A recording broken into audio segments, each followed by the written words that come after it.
Bills.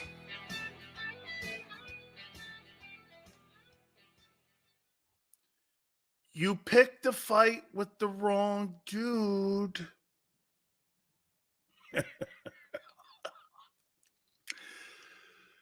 Oh my God. One of the greatest things on the planet I saw yesterday was that the NFL Players Association did not put that overhyped Micah Parsons on the All-Pro team.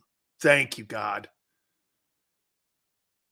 The Dallas Cowboys completely have one of the greatest faces of any franchise I've ever seen that symbolizes exactly their fan base and who they are. It's Micah No-Show Parsons, a.k.a. Missing Parsons. Not anybody in their right mind that's in the league as a player would ever put that guy on an all-pro team. But because the media, not like anything that's not in Philly when it comes to wanting to get key fobs and accessibility to Jerry and to the Cowboys, we'll put that guy on. Putting CeeDee Lamb on the all-pro team, sure, okay, I guess. You know, it's because the Eagles walked it back the last 6 weeks. Sure, okay. But you can't have a better face of an underachieving franchise than Micah Parsons. I'm not going to call him anymore Micah. He don't deserve his true name. He deserves Missing Parsons. Anytime you need him, he's missing in person. Missing Parsons. I am so thankful. You see, the players would never vote for a guy like that. Over TJ Watt, he didn't even make the team. Miles Brandt's going to Canton. Max Crosby's a better edge rusher. Just happens to play on a shitty team without the star. If Micah Parsons is playing in Minnesota, he's Daniel Hunter. No, wait, I'll take that back. Daniel Hunter actually has a lot of numbers. I mean, Missing Parsons, number 11. Oh, shit. There was a guy that wore number 11 back in the day that had more production than anything that guy ever did. His name was Danny White. Do you even know who he is? Danny White's a better number 11 than Missing Parsons. Cowboy fan. That guy took a team to, 5 straight NFC championship games? Didn't Danny White do that? What has your guy done? No show. Danny White is a better number 11 in Dallas's history than Missing Parsons. That's right. And he was a punter. That's right. He was the punter. That's right. Because Landry didn't have to get this. You know what Danny White and why he was so important to the team? He was not only a quality backup quarterback, but he was the punter on the team. You know what that meant? You saved a roster spot. You could have another roster spot because you didn't have to carry a punter. You had your backup quarterback and your starting punter in one dude. You don't think that's an advantage? Missing Parsons. Dallas is going to make a run. Yeah, to the beer keg store once their season's over so they could drown out their sorrows. What would make you, I'm going to talk about the Eagles here in a second too. By the way, the media, man, they are wishful thinking. And I give them a lot of love, man. They love their Philadelphia Eagles, man. Guys like my boy Tone and all them guys, man, I mean, they're just hoping for it. I know, man. I know. I get it. Everyone's hoping that, something changes magically on Monday, and I get it. That's like me saying this about the Cowboys for the last 30 years. You really want me to ignore 30 years and thinking that you're going on a run this year? Why would I do that? Why would I do that? Why would I actually do? How could I excuse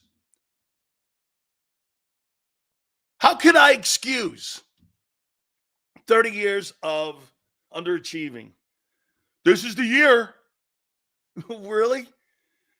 Oh. Hey, get this. Can it happen? Yeah, I guess so, because CJ Stroud buried the notion in the narrative that Ohio State quarterbacks are not where you go when you go to Ohio State to look for one. Ohio State even got Joe Burrow wrong. They had the guy.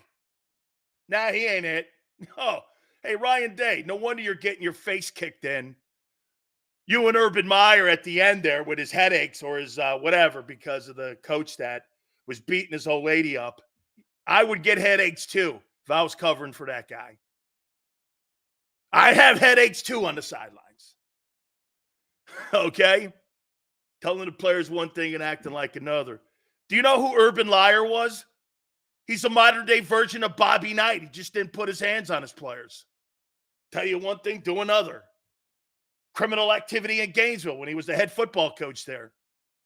37 arrests in 5 years. Yeah, that's normal. Hey, got us 2 national titles. Okay.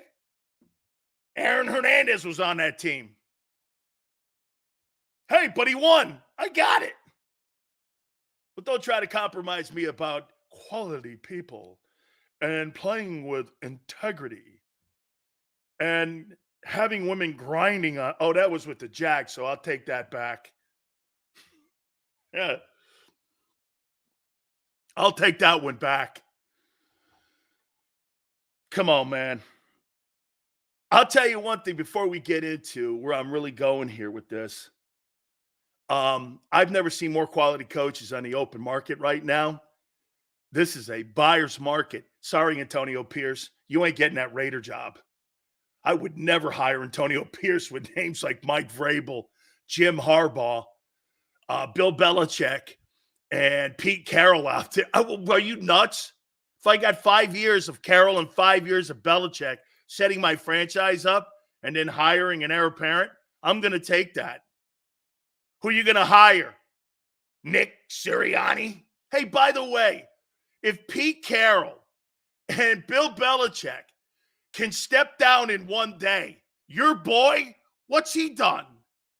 Well, he just went to his, I don't know. Who is he? So that's not a good look for Nick. That those coaches, accomplished, revered, cemented Hall of Fame busts are on the way. Hey, Nick, you're closer to being a doormat at Canton than you are being the head coach of Philadelphia next year. Especially when you see Belichick and Carroll stepping down. I mean, Belichick, Carroll, Sirianni. Are those my 3 choices? You mean my 2 choices? Okay. Look at Chris, but they're old. Old? You mean they're winners? But they're old. I don't give a shit how old he is. You guys are going to vote for a president of the United States who's 900 years old. You voted for a guy a couple years ago who's 900 years old. 85 million Americans voted for him. He's old. He's the oldest dude ever to be in the White House. Next to Lincoln's horse. The only guy older that ever went into the White House was Lincoln's horse.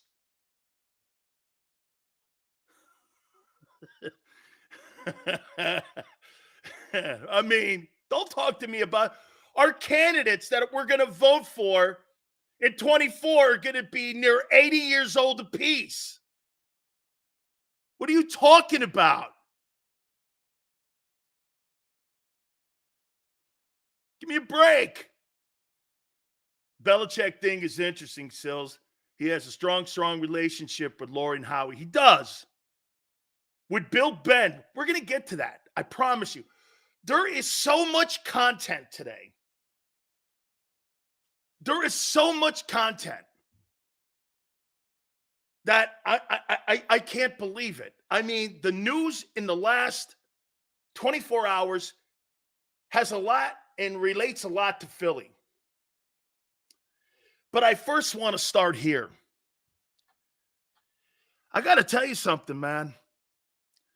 I happen to have a lot of respect for Howard Eskin, and I don't really respect Odyssey anymore because they told all their hosts that they can't come on my program anymore because they're competing with me. So be it. Howard's a good person. He's a good man. He follows me on Twitter. I follow him. I've got great respect. He used to be able to come on. But the higher-ups at WIP, you want to hear an even crazier story? Their news person was going to put me on once a week in Philly. I said, you better go talk to your bosses. He got back to me and goes, you're right. I'm sorry. I go, I knew it. It's all good. Yeah, they don't want me competing. They'd rather have you use a WIP guy. And I'm like, it's okay. I saved them some headache. I get it. They're afraid of me. They should be. Okay? They should be. Because I'm going to get you, and I am getting you. It's okay. I got you. Especially when you're telling people not to come on. You're telling them not to come on because they're competing with me. Ask Howard. As a matter of fact, I have the text messages that he texts me. I can't come on. Management won't let me. And they're not allowing you to go on any station in Odyssey in Philly. Why? They're competing with you. Congratulations. Angelo couldn't come on until after he retired. So that's a testament to you. It really is. KC goes, Eskin is a shill for the Eagles. Great. You just validated where I'm going then. He's a sideline reporter for the Eagles, right? On the broadcast team. Right? He's reporting that Jordan Davis is being fined weekly for being a fat ass. I added fat ass. Him, he's probably saying for being out of shape. I don't know about you, but being in shape takes no athleticism. It takes nothing but dedication, will,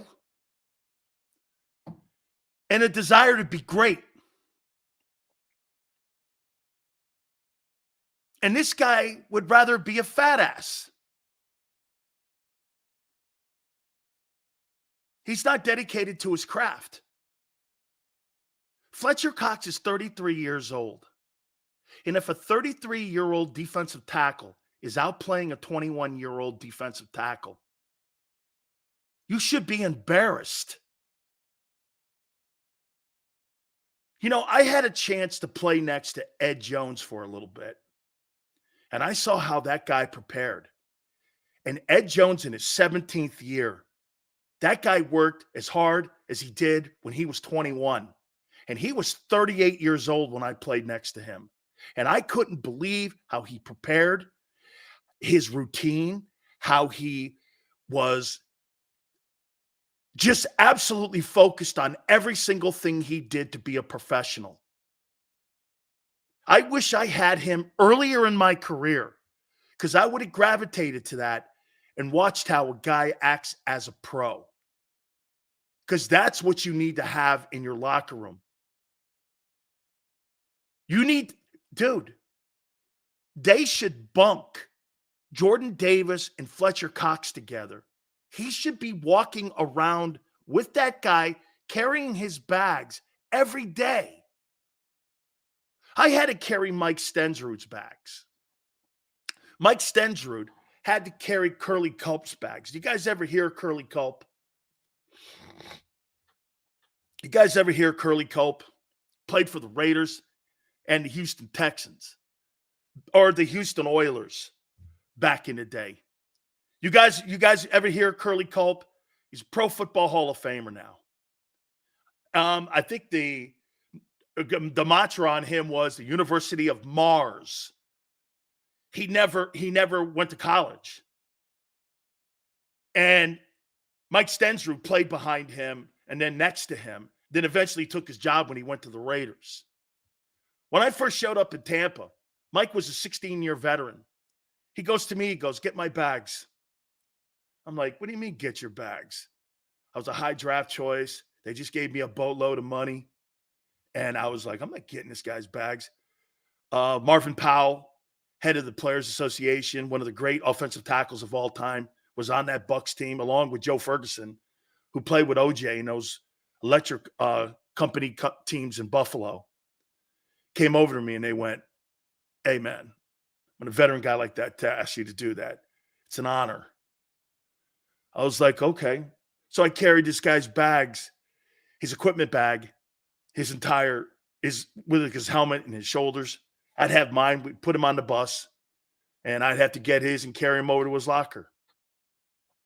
It was a tradition. What it was there to do was keep you close to him. Watch him, how he prepared as a pro, how he acted, how he sounded, how he studied. All the things that you need to do to become a professional. And I didn't take heed to it. I thought he was just an old man. One of the biggest mistakes in my life, I wish I had watched him more, because when I got to the Cowboys and I saw Ed Jones, he did the same shit that Stensrud did. Don't let an opportunity pass by, son. Don't and I say this from failure, not having succeeded. I'm coming from a place of failure because I didn't do the small things to make myself great. That's what this kid's doing. Damn, dude. Your excuse is being a fat ass? At least my excuse was being a dumbass young kid. Not that that's an excuse, but shit, I was in shape. Fat? I was 290. I had 5% body fat on me. You're 350 pounds and you got about 40% fat and you can't get out of your own way. Get your shit together. Being fat is not an excuse. Out of shape? It's week 18, kid. You're a disgrace to the Eagles. If you're not ready to play now, that guy's a disgrace. And you know what the disgraceful thing is? He's letting himself down more than he's letting his teammates down. For being a fat ass.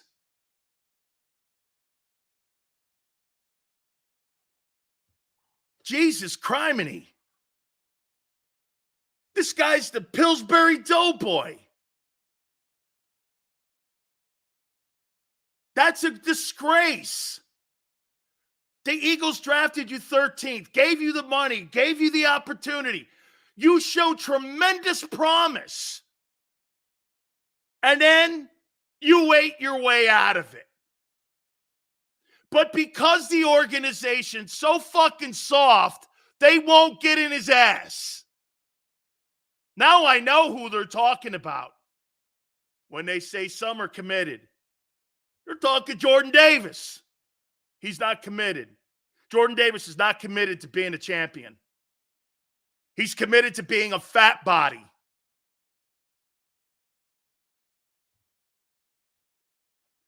That's on the organization. That's on the organization. I'm going to make a point of that here in a minute. You're not productive because you're fat. I'd rather have you have a broken leg.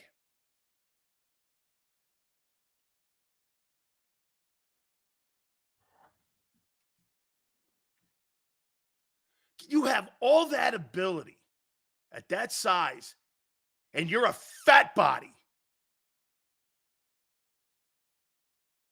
That's how coaches used to talk to me. So your excuse for not making that tackle is you're fat. I'd rather have you say the guy knocked me on my back. At least I know you knew where to go.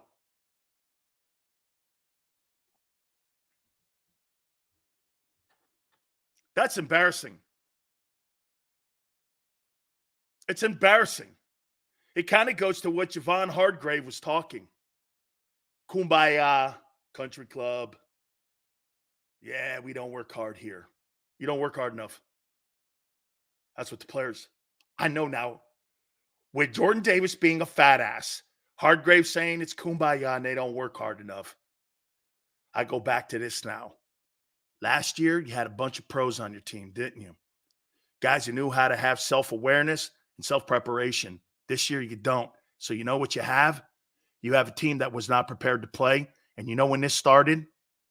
This started in training camp. Not one person that I've listened to any show is now going to go back to this.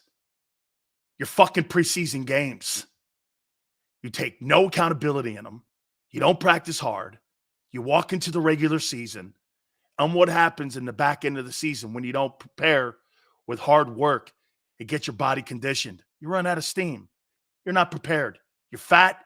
You're all out of shape.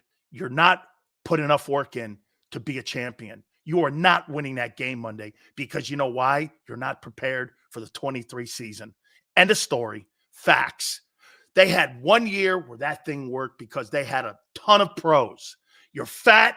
You're all out of shape. You don't work hard enough. You don't put the detail into the details. You're fat. You're out of shape. And you're not prepared. Coaching? Screw the coaching. This is about preparation for the 23 season, physically, mentally, spiritually. You got to work hard. They don't work hard in Philly. End of story. You're lazy. It's a lazy mentality.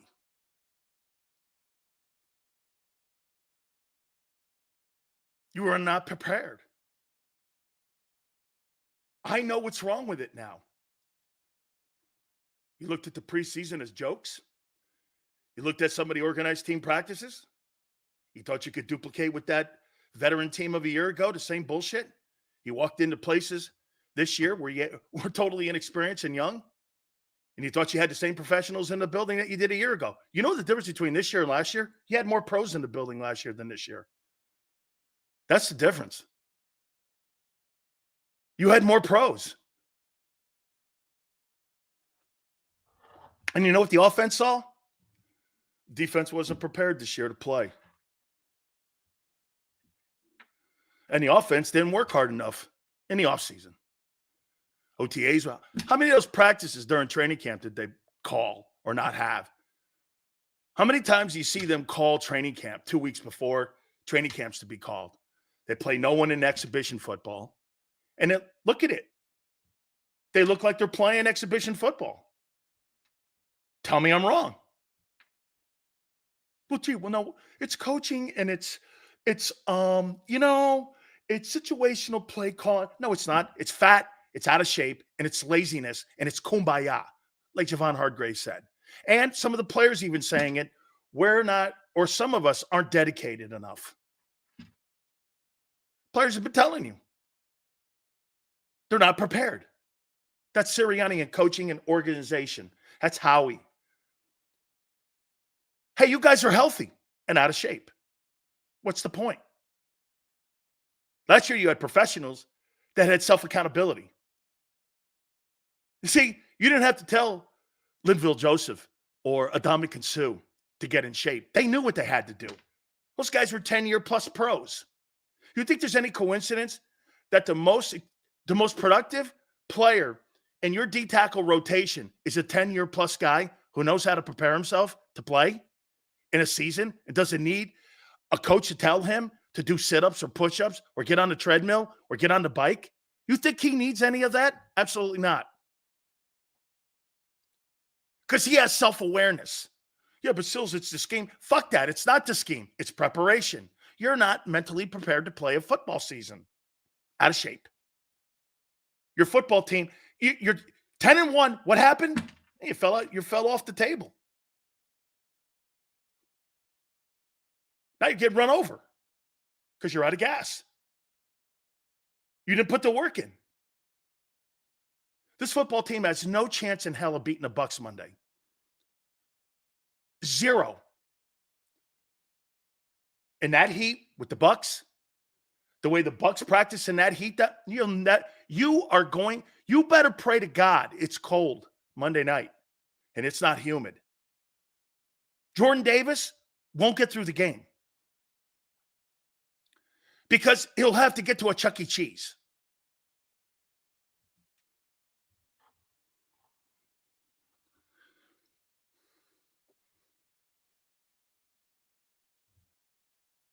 Being fined every week for being fat.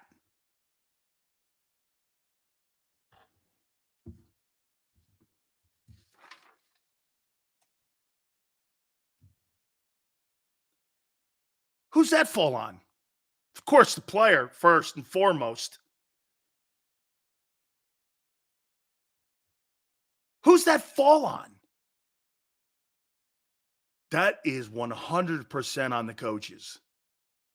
Let me tell you something. Guy walks off the field and he's been laying on the field and he can't raise his arms and it's week 18. You got a problem with that guy's dedication to the sport. Jordan Davis is not dedicated enough as a professional football player. Take it from me. He's not dedicated enough. He has got, and now I know why he never lived up to the immense talent he has at Georgia, but he never really put gargantuan numbers up. 9 sacks in 4 years is not anything to write home about. But when he was in the games, they only played him 25 games, 25 plays, 30 plays. That's all he had to play to dominate in college. That's all you really need. I used to play 90 plays. Jerome and I would never come out. You're not putting somebody behind me. And we had Russell Maryland Cortez behind me. You're not putting anybody in over me. That ain't happening. Those guys were too young and not ready and didn't understand what it took to be a guy to go out there and prepare yourself to play 90 plays if you had to in a game. He and I knew how to do it. We wouldn't come out of games just to put a guy like Russell, who was still a little out of shape and had baby fat on him, getting killed and go, get him out of there.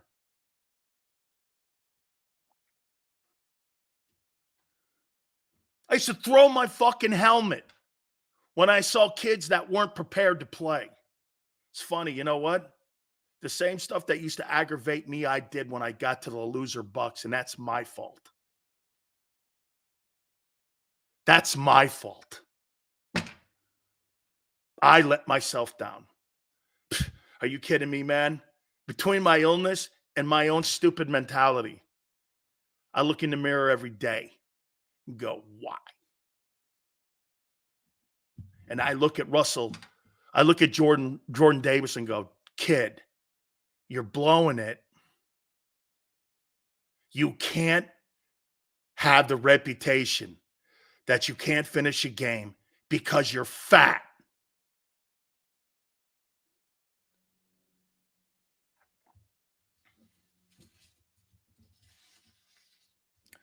That is such an indictment on the season.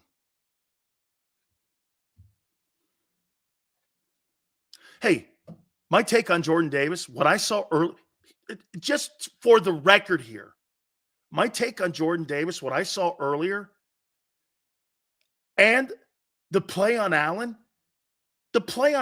is one of the greatest football plays I've ever seen made by a big man. I would compare what he did by running down Josh Allen to the sidelines the way he did when I saw Larry Allen running down that guy in that game, that there was an interception on Monday night and he ran 90 yards and caught the guy. That's two of the greatest plays I've ever seen made by two gigantic men that look like rhinoceroses. Two of the most athletic people I've ever seen. The difference is Larry Allen is arguably the greatest offensive lineman I've seen in the last 25 years. Jordan Davis is one of the best athletes I've ever seen for that size. I mean it. 4'7", 348 or 338. Gigantic. What a shame, man. Holy cow. What an absolute travesty that will be if that guy flops out. You'll shake your head at that and go, it's not that it'll be a bust. He will be the biggest disappointment in the history of the Philadelphia Eagle draft history if he doesn't fulfill his prophecy. Jerome Brown had an excuse. He was killed. This kid here won't have any excuse. He just couldn't get away from the McDonald's drive-in line. That's no excuse.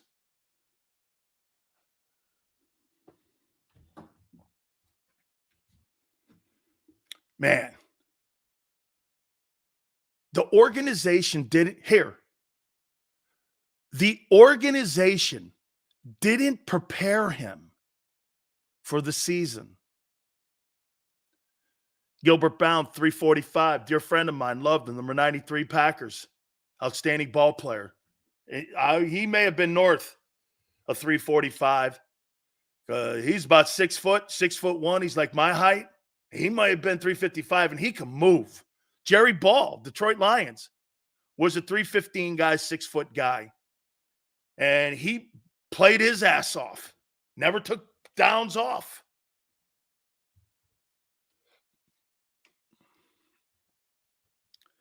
You'd think the trainers would put him on a diet. No, I wouldn't.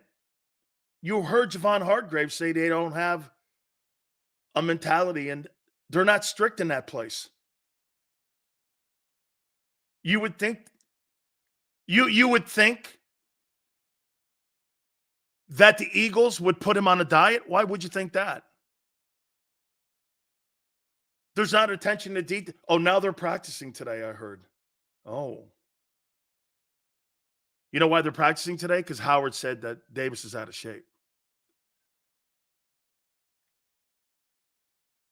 We're doing up downs again and fumble drills with Jalen now. Looks like a high school football team over there now doing high school drills. Dude, that's a high school run football team. Jesus criminy. Dude, are they really? Why do you do things for the media? Keep the media out. You don't have to have them there and have access. What's the point of that? If I ran a football team, it'd be locked down. Only thing you would do is get the players react. I wouldn't have you come to practice. You would not be open to practice. Why would I do that? So you could write some stupid ass narrative for the Philadelphia Inquirer? Kiss my ass. Give you fodder or some sort of content? Kiss me, man. What are you, crazy? I don't give a shit about that stuff. But it's really important for them to have a public perception nationally. Locally, they don't give a shit about you guys. They'll lie to you every day, and they do. You're fat, Jordan Davis. Hey, Sills, what do you think of Jordan Davis' 2023 season? I don't know, man. Here's the narrative. Got a lot of ability, but he's fat. That's 2 years in a row. Got a lot of ability, but he's fat. So in the third year, it's going to change. Aren't you kind of who you are now? I mean, we got 34 games here, kid. You think it's time to lay off the Roy Rodgers? Curly fries? The 10 milkshakes? 2 dozen White Castles? You think we're done with that?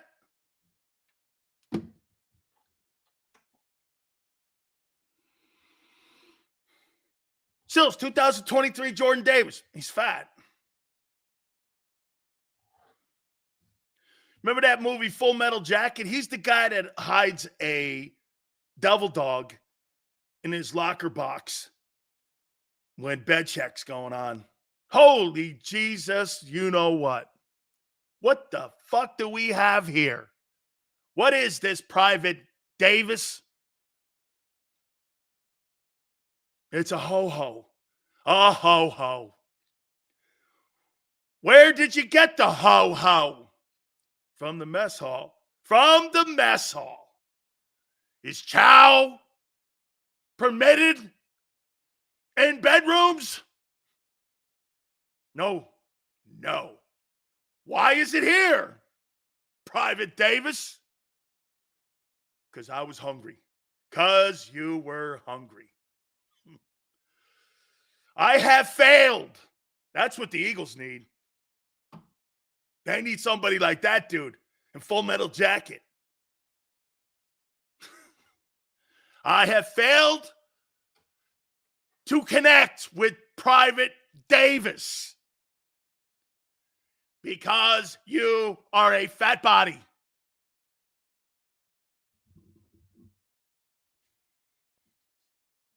Some would go, Sills, why are you being hard on him?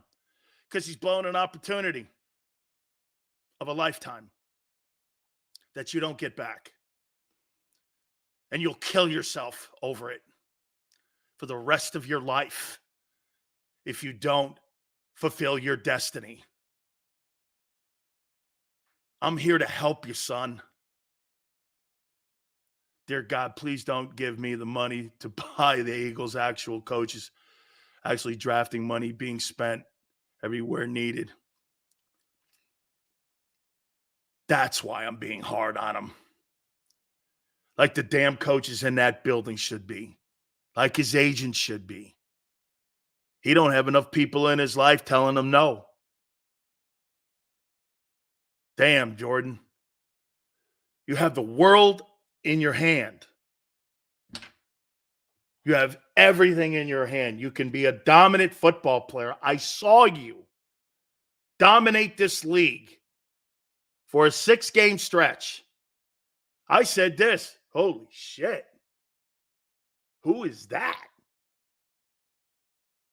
Today, you're worse than you were a year ago at the end of the year. Brian Baldinger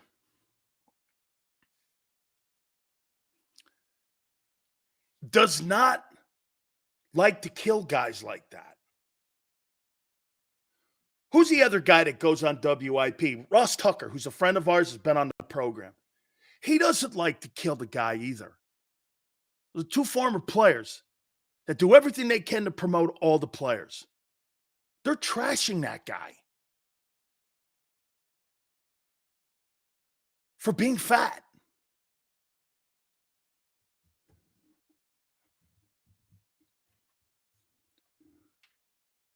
For being fat. Oh, and by the way, nobody in the media will kill the guy. You know what you're doing? You're asking questions. Hey, Nick, how's all this taking its toll on you?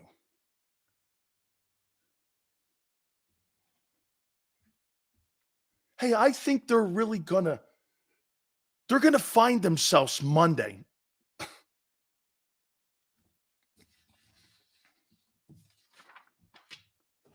NFL's not a wishful thinking league.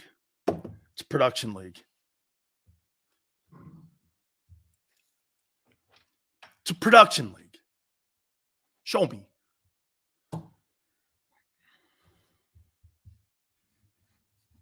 Hey, I'm going to get to this one topic before I get to the other one.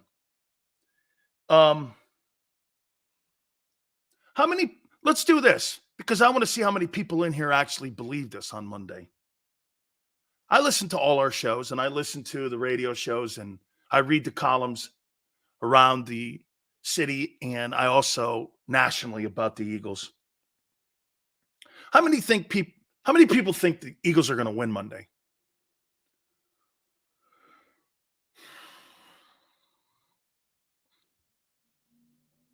How many people think they're going to win? And they're going to, because they're better than Tampa.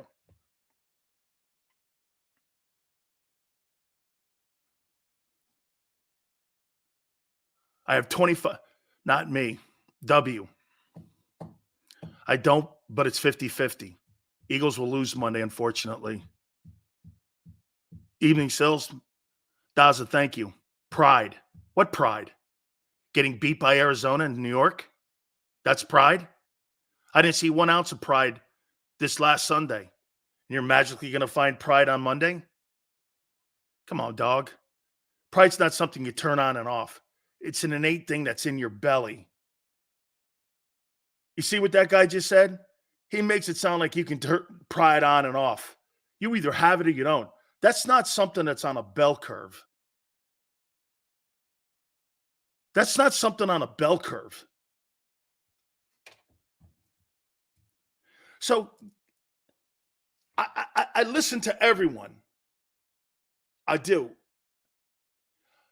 And I hear people, look, man, I think they're gonna man up on Monday. You know, you listen to the WIP guys, they're stretching as far as they could possibly stretch out to give them the benefit of the doubt.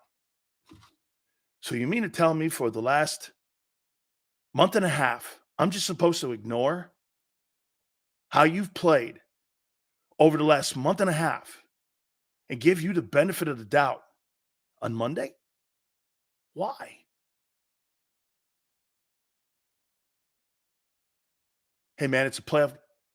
That's kind of greasy. That's the stupidest thing on. It could be any game. Playoff game? You've been playing playoff games the last 3 weeks. Greasy. You lost in the last 3 weeks. You lost the East. You lost home field within the last 3 weeks. Do you understand that? You lost the East. You lost home field. You had a 2-game lead in the last month and a half. But hey, it's the playoffs. You can't be any dumber.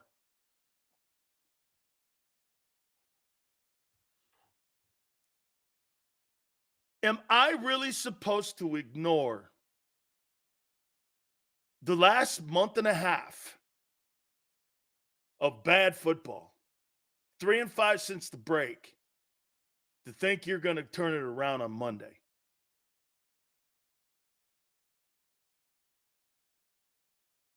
Why? There's being a fan and being smart. I put $1,000 on Tampa with the points. Sorry, no, not sorry.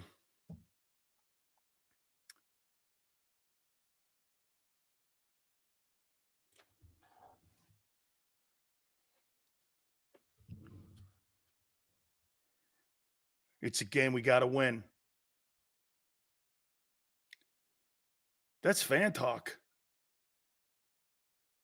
So you mean the last couple weeks you had games that you weren't supposed to win? That must be Dallas Goedert. Greasy must be Dallas Goedert. Never underestimate a heart of a champion. Who said you're a champion? Oh, that's right, Peter. I got it. Okay.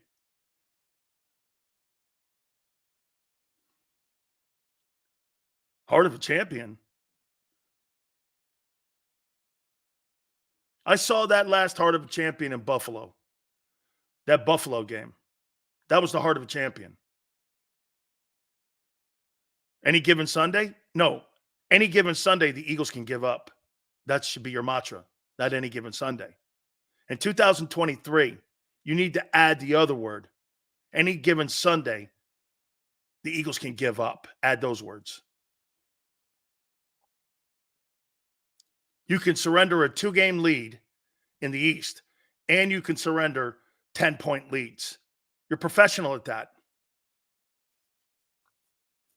The only thing really, quite frankly, that you can really say that the Eagles were proficient at this year was giving up.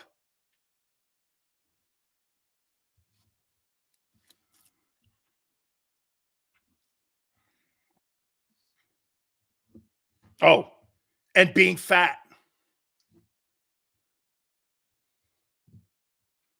So let's do this here with Todd Bowles. Do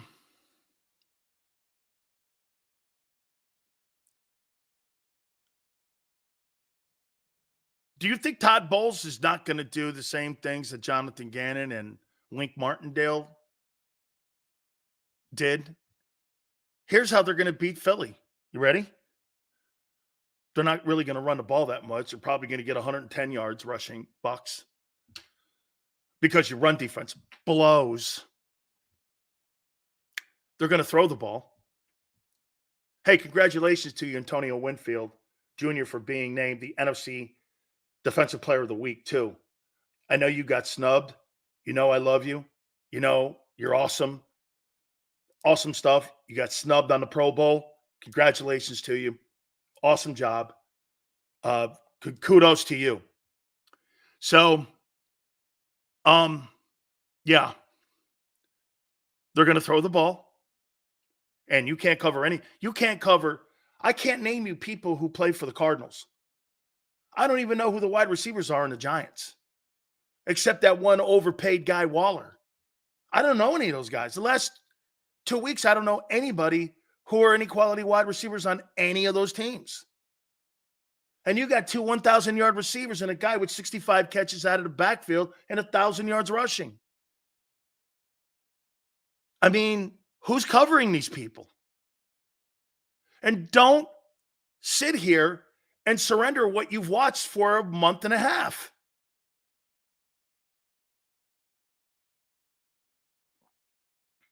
Why do you think your brain is smarter than your eyes?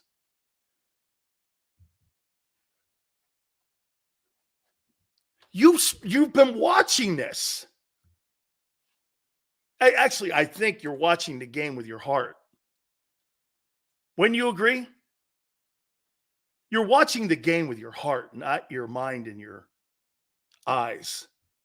Eagle fans, you watch the game with your heart. Seals, we need to run Swift a ton. Hey, Maniac, I'll tell you simply how to win that game. Are you ready? Run the ball, run the ball, run the ball, punt. Run the ball, run the ball, run the ball, punt. Run the ball, run the ball, run the ball, punt. Run the ball, run the ball, punt. Mayfield fumble, interception, pick it up, short field, kick a field goal. Run the ball, punt. Run the ball, punt. Mayfield, pick, pressure. Touchdown, 10-0. Third quarter, run the ball, punt. Run the ball, punt. Baker Mayfield, INT, forcing the ball down the field. Run the ball, punt. Run the ball, punt. Fourth quarter, turnover, fumble. Eagles get it, 13-0. Game. That's how you're going to win this. It's the only way you're going to win that game.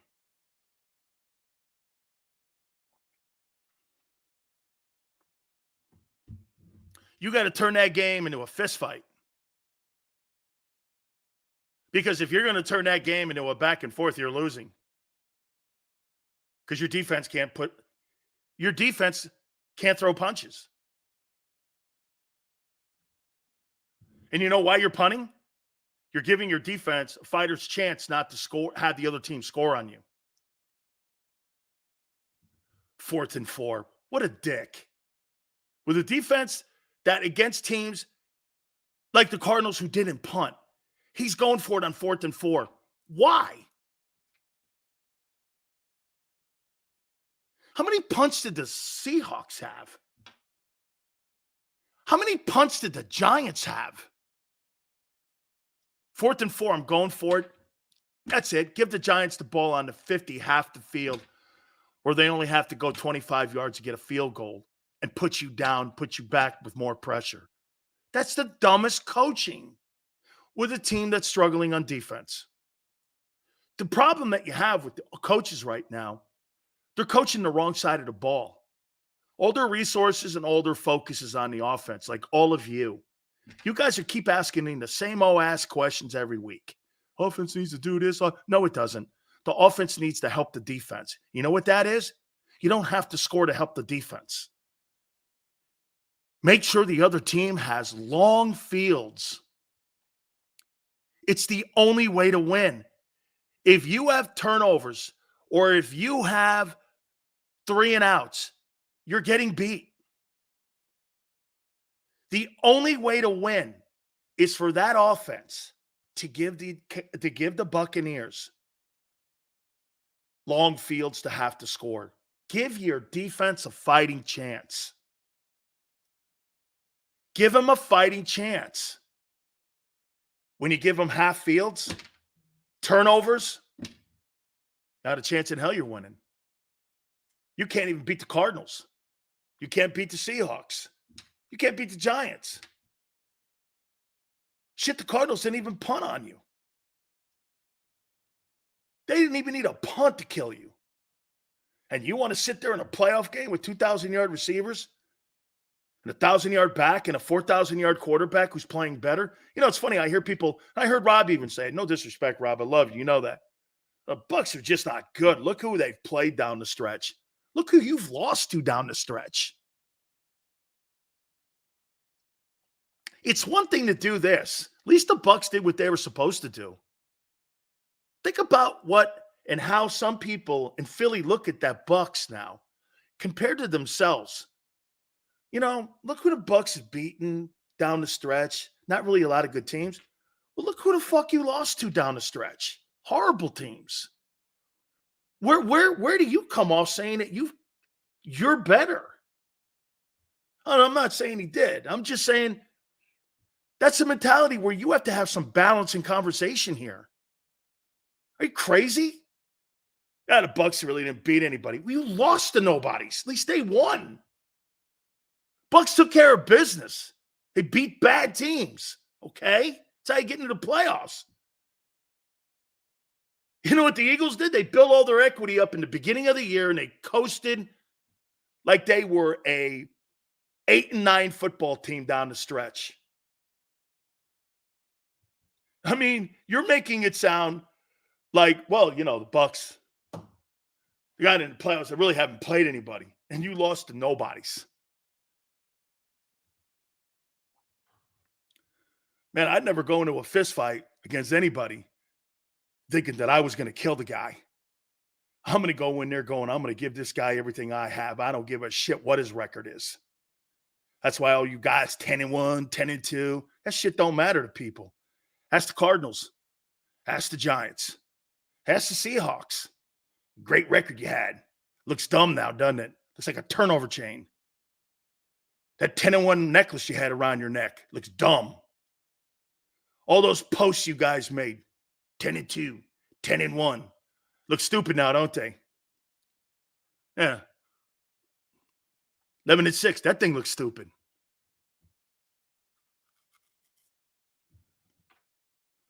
Todd Bowles is going to blitz the shit out of you.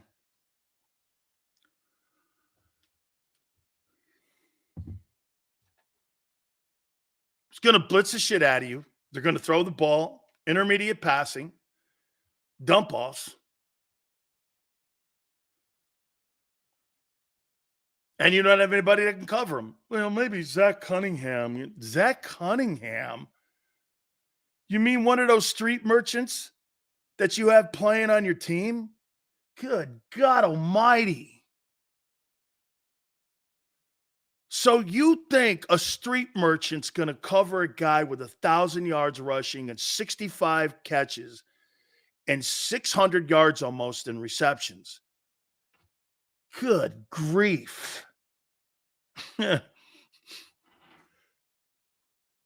They have mismatches on offense, on your defense at almost every position, including your D-line. That's it. Keep dropping Hassan, too. That'll help the Bucs. Why don't you help the Bucs win the game? Keep dropping Hassan Reddick in coverage. You understand when a player like Hassan Reddick, Tone, you said this, and we both said this actually. You know what the coaches in Philly are doing? The coaches in Philly are so anal in how they approach games, and they're so arrogant on how they see the game that they're not calling the game to the skill set of the players that are on the field, like a Jim Johnson would or a Jim Schwartz. Nobody drops Hugh Douglas in coverage. Hugh Douglas doesn't drop in coverage with Jim Johnson. This defense, he would. And he'd probably be an average ball player. Hugh Douglas couldn't play on this defense. He might look like Derek Barnett. He couldn't play on this. You know why? Because they don't use him right.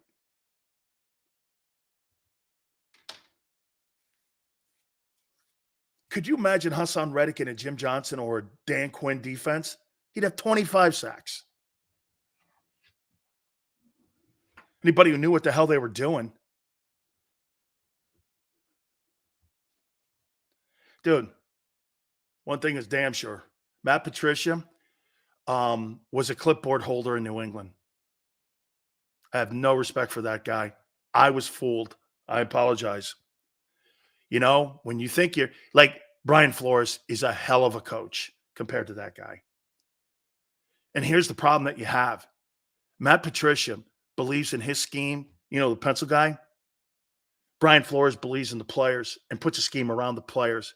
Matt thinks it's about the scheme because Belichick thought it was always about scheme too. But you see what made Bill different? Bill would go from a 43-34 disguise. It was all Bill. Bill would do that. He was the king of the 34. Then when he saw that he had better linemen, he went to a 43 or he went to a bear look or he went to a 5-line look. Bill's greatest defensive coordinator of all time, not only the greatest head football coach of all time. Okay? Offensively, he's limited. But you know how he maximized it? He got a savant in Brady to play the quarterback position. Okay?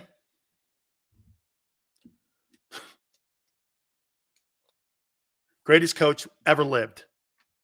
I thought it was very professional how they handle it in New England. Way to go. You'll never see anything like that ever again. In the history of the league, as great as Hallis was, as great as Shula was, as great as anybody with any length of time, it's the greatest dynasty of all time in American football history. That's college or pro. Nothing like it in a salary. And he did it in a salary cap area, which makes it extra extraordinary. Completely extraordinary.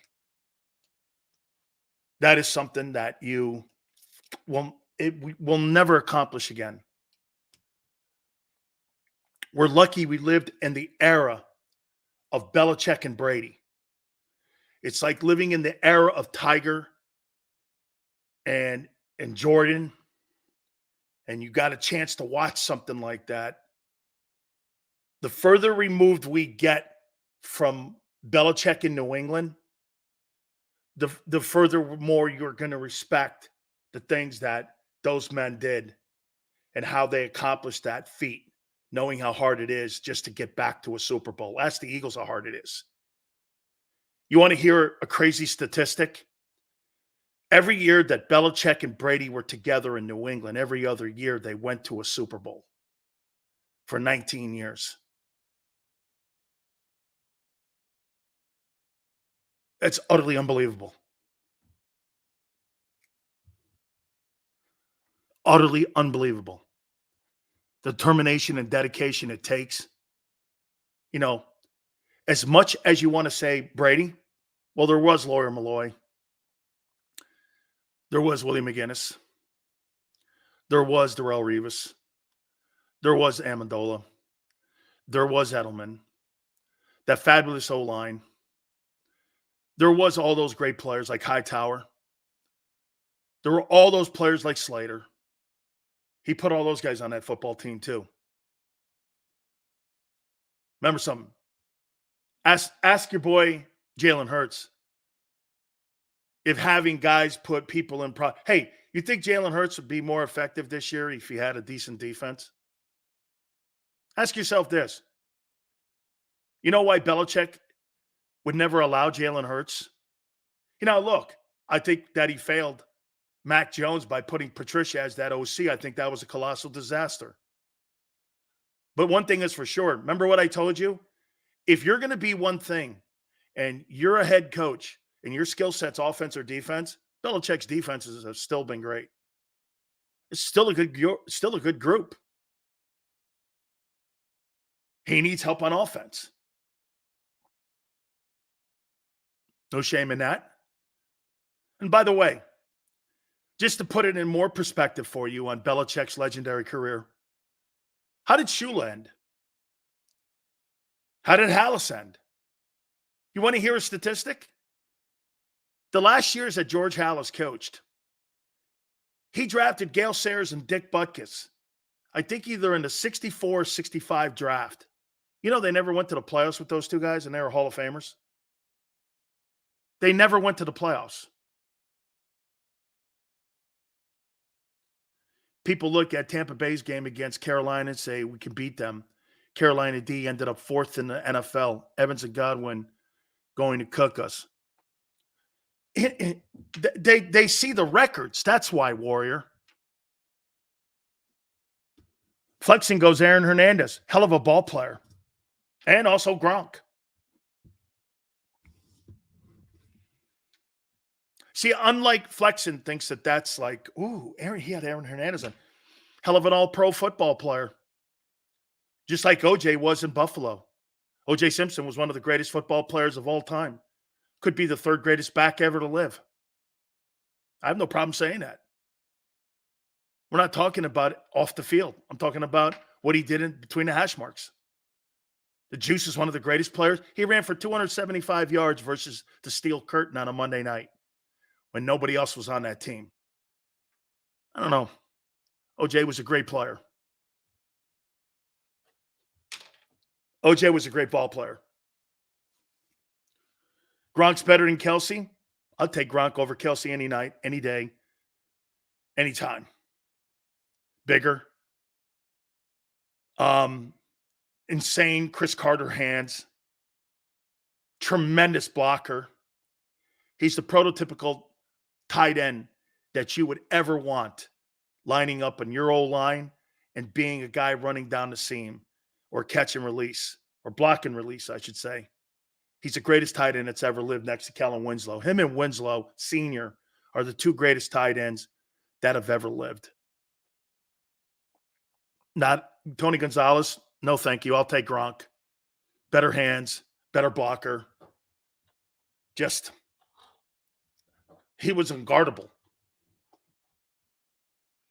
Just unguardable. And Belichick found him too. You know, it was Brady. What about the other 52 guys on the team? Takes a team to win a Super Bowl, doesn't it? I think Jalen's finding that out. Don't you think?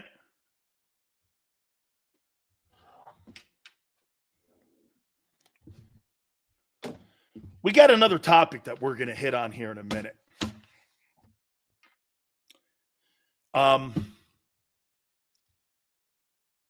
I think this is going to be something that we're going to have a little exercise here in this coming hour here. All right, folks, you see we're having a little internet issue here. I apologize about that. Hopefully it clears up a little bit. Hey, we want to start out the new year, by the way, the right way in 2024. Hooter calendars are out, as I've been telling you now. 9 of the girls in the Northeast section have been featured in the new calendars. You can go to northeasthooters.com to find those calendars. There's $100 in coupons that are inside. You got great specials on the menu right now. HootersToGo.com. Say you don't want to go inside the places. You can do that as well. Hey, man, do me a favor. This is your postseason destination. There are so many great football games coming up this wild card weekend.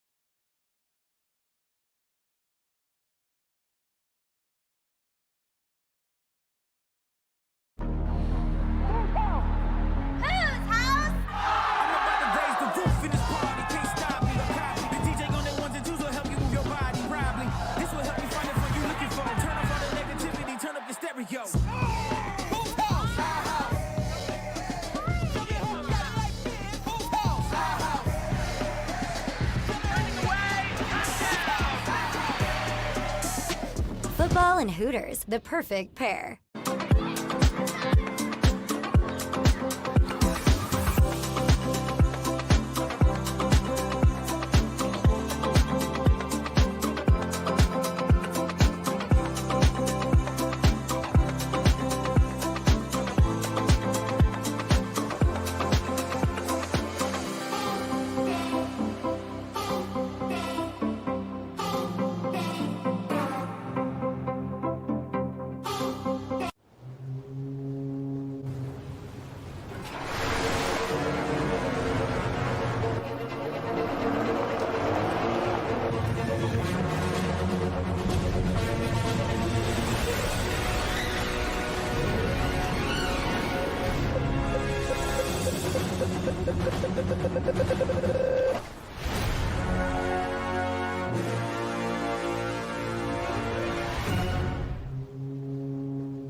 Any professional sports coach will tell you there's no substitution for preparation. At Malamut & Associates, that is a tenet by which we live. We prepare from day one for victory. Anything less is not acceptable. Underdog Fantasy has a way for you to play alongside your favorite football team all season long with their Fantasy Pick'em game. You pick between 2 to 5 players, select whether they'll go higher or lower on one of their stats, then do what you usually do on a Sunday, watch the games. You can win up to 20 times your money in a single game by going 5 for 5. It's a fantasy game, and the Sports Betting Show wants you to get involved. Go to UnderdogFantasy.com. When you sign up, use the promo code WIN, and Underdog will double your first deposit up to $100. That's UnderdogFantasy.com. Use the promo code WIN.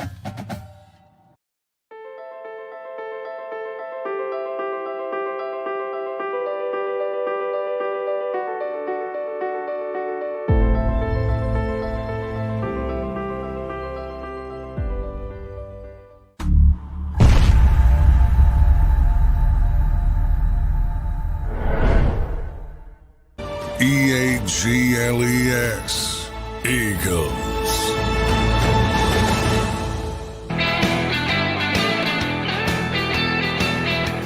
I apologize, we're having a little bit of internet issues here, so we appreciate you guys hanging tight with us here. We're going to get our friend Tone on here at the bottom of the hour, but we are struggling a little bit here with internet stuff, and hopefully we're able to hang in there because, it's just I don't know what we're experiencing right now, but it just popped up here. So hopefully everything turns itself around here.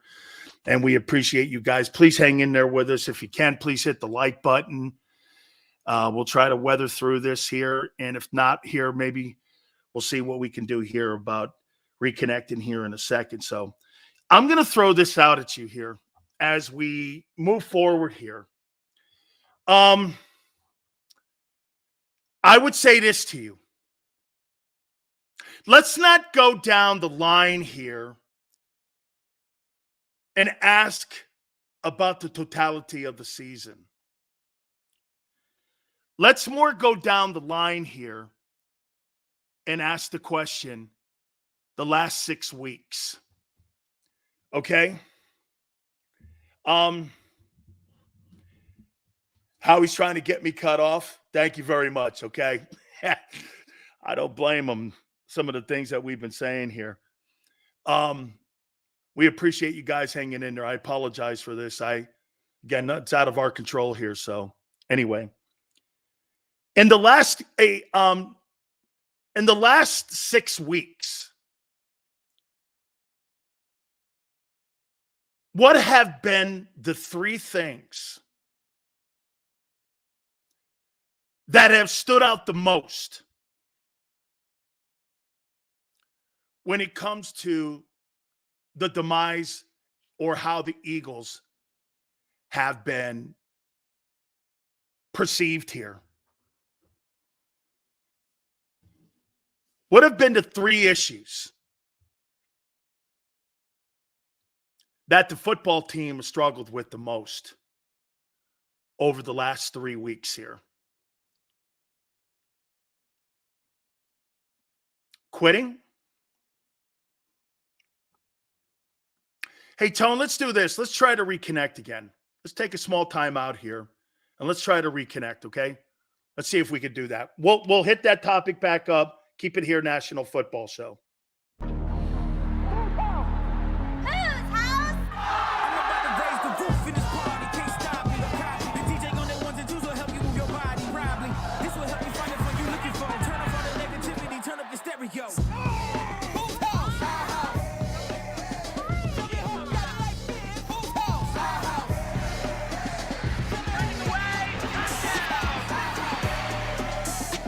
Football and Hooters, the perfect pair.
Any professional sports coach will tell you there's no substitution for preparation. At Malamut & Associates, that is a tenet by which we live.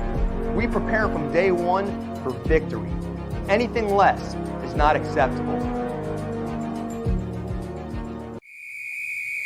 Underdog Fantasy has a way for you to play alongside your favorite football team all season long with their fantasy pick'em game. You pick between 2 to 5 players, select whether they'll go higher or lower on one of their stats, then do what you usually do on a Sunday, watch the games.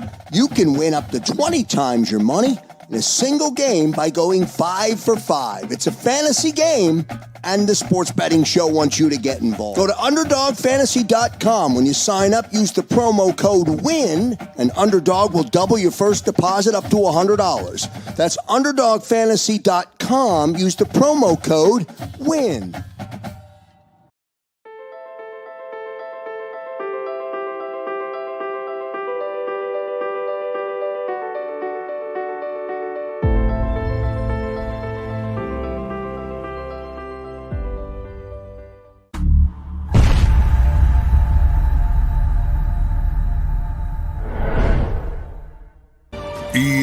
EAGLES, Eagles.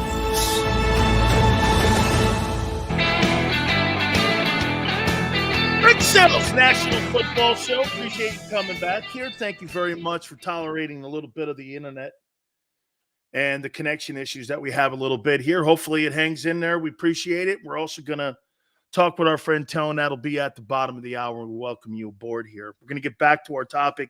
We're going to get back to the 3 items here in a minute, but I thought it was a little bit disappointing what I saw happen last night with Pat McAfee. But it was to be expected. So Aaron Rodgers has been kicked off the Pat McAfee show. Not a shocker.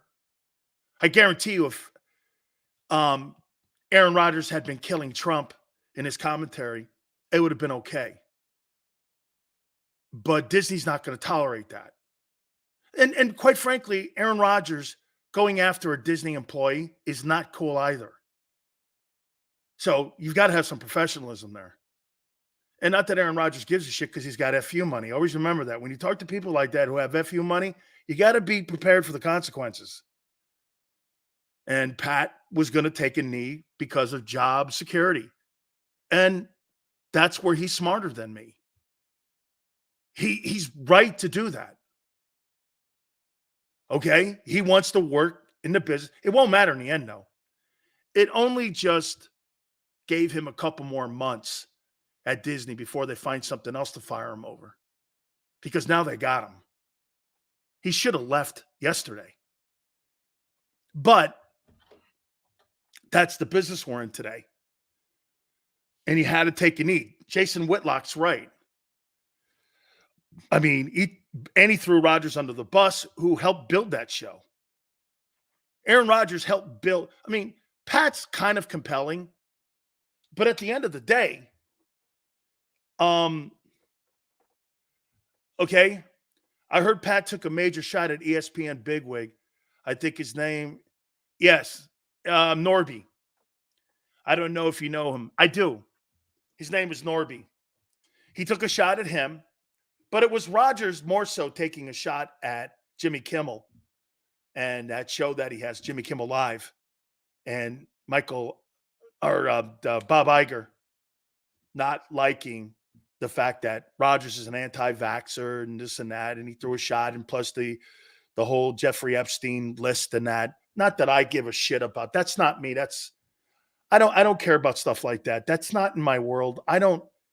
Hey, if you're a scumbag, you're a scumbag. That's for you over there, you know? I mean, scumbags are scumbags. I don't cover scumbags. I don't care about that shit. Really. Bill Cosby, all them guys, I don't care. That's nothing to do with me. I try to stay away from all that stuff because you know what? Why at the end of the day? It'll only bring you grief. That's what Pat did by putting Rodgers on. Aaron Rodgers was compelling. Aaron Rodgers is a compelling sports figure. Aaron Rodgers is probably the Donald Trump of sports. You think there's a reason why both networks cover him in different ways? You're not going to cover Joe Biden. You know what's funny about our consumers who consume this? I don't care if you like Trump or not. I really don't care. But as a TV executive, I want you talking about him.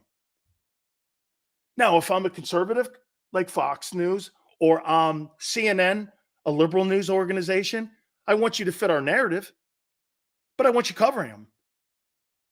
I don't want you covering Biden. He's boring. I don't want you covering Nikki Haley. She's boring. I don't want you covering Tim Duncan. I want you covering Aaron Rodgers. Why do you think Aaron Rodgers is the first block segment on The Herd, First Take, and Undisputed? Because he's compelling. I've told you this before, guys. Me, I care only about content. I don't care about the politics around it. Has no bearing in my life. I'm not here to tell you who to vote for. It's not my job. I'm not here to tell you to get a shot or not. That's not my job. That's for people's own decisions. I swear to you, I never would do that. Okay? I'm awake or you. You know what's crazy? You know what? I've built my entire reputation of my show. And if you go back and you Google, it's been on race, religion, and politics. Because people are afraid to talk about that. Race with coaches not being hired and qualified. African-American coaches in college football. Think Deion Sanders is really going to get that Alabama job? Come on. Should he? Yeah. But here, let's do this. He's black. Sills. Oh, did I say something that you don't know already? It's like talking about what's wrong with the offense in Philly. You know the answer. Why do you hide from it? So many people are afraid just to speak the truth. Why? That's why people are afraid of my show. They don't want guys like me talking the truth.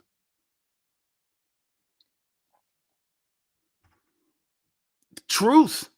You know, one of the things that I used to get a kid, hey, I'll tell you what, and I probably shouldn't say this, but when When Tone first started working, he heard all those things about me and this, and he didn't know me from a can of paint. I don't blame him. But I'm like kind of like Rodgers in a way. I don't have very many people close to me. You know why? Because people always let you down. Because everyone's got an agenda. I really don't. I told you, I'm like the guy in Batman, the Joker. I don't really have a plan. I'm the dog that chases the ambulance. So I'm not really a plan guy. That's not who I am. I've never lived my life like that. I live my life in the now. Today. Probably a mistake. But see, you don't get, that's why some of you go, Sills, I hated you at first, but now I listen to you, and it's kind of like my relationship with Tone. Damn. Guy's a good dude. Yeah, because you know why? I don't hate anybody.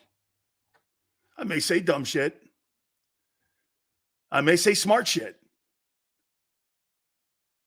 But it comes with a genuine take.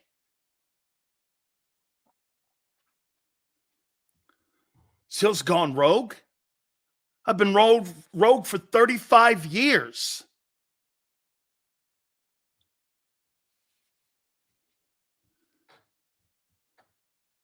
You ever notice the things that are written about me? They're written about me in my profession, not about fans. And the same people that talk shit on me on my Twitter page come back every day to my Twitter page or to my show. Why is that? Because if you go anywhere else, you'll be bored to tears.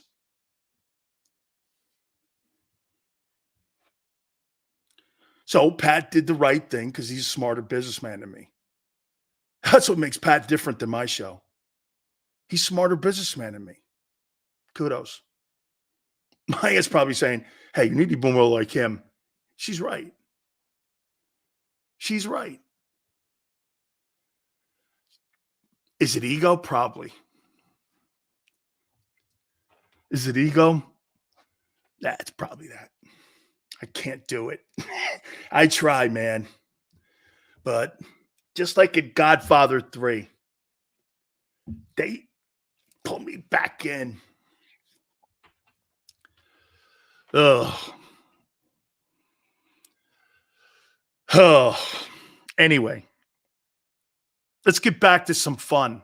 You know what fun is? What do you like more? Love or passion? What do you like more? Love or passion? Passion.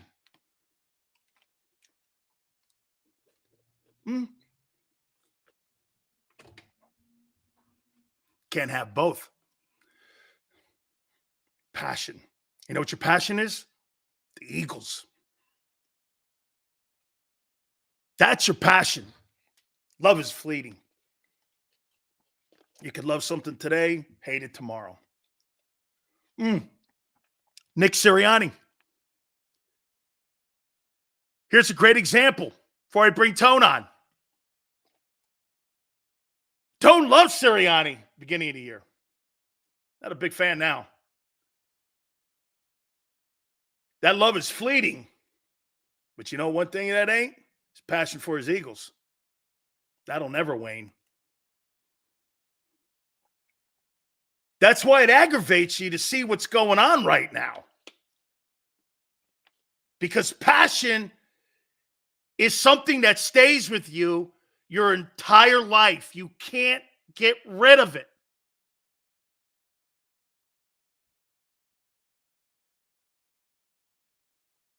Just, you have a passion for something.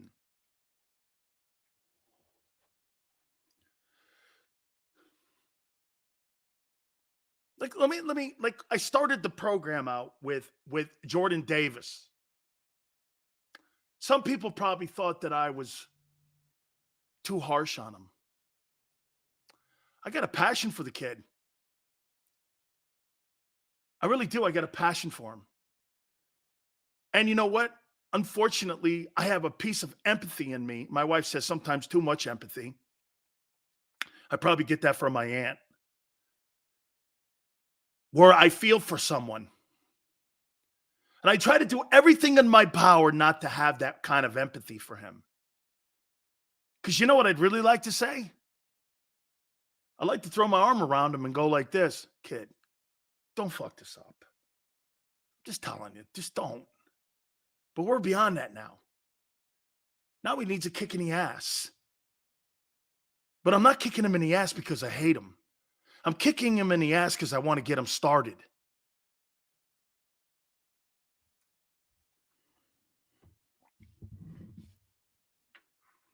In the last 6 weeks, what have been the 3 most disappointing things that you have seen with this team? It could be anything. It could be anything.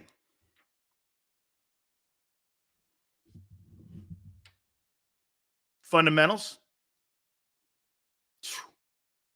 Fundamentals mean intangibles. Heart. Now we're talking.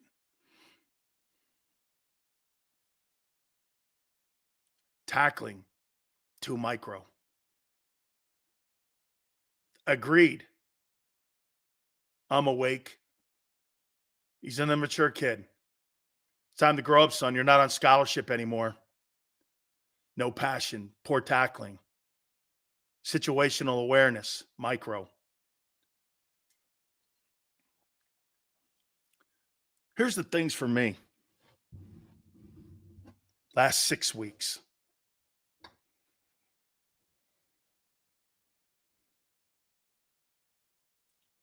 They've lost the togetherness.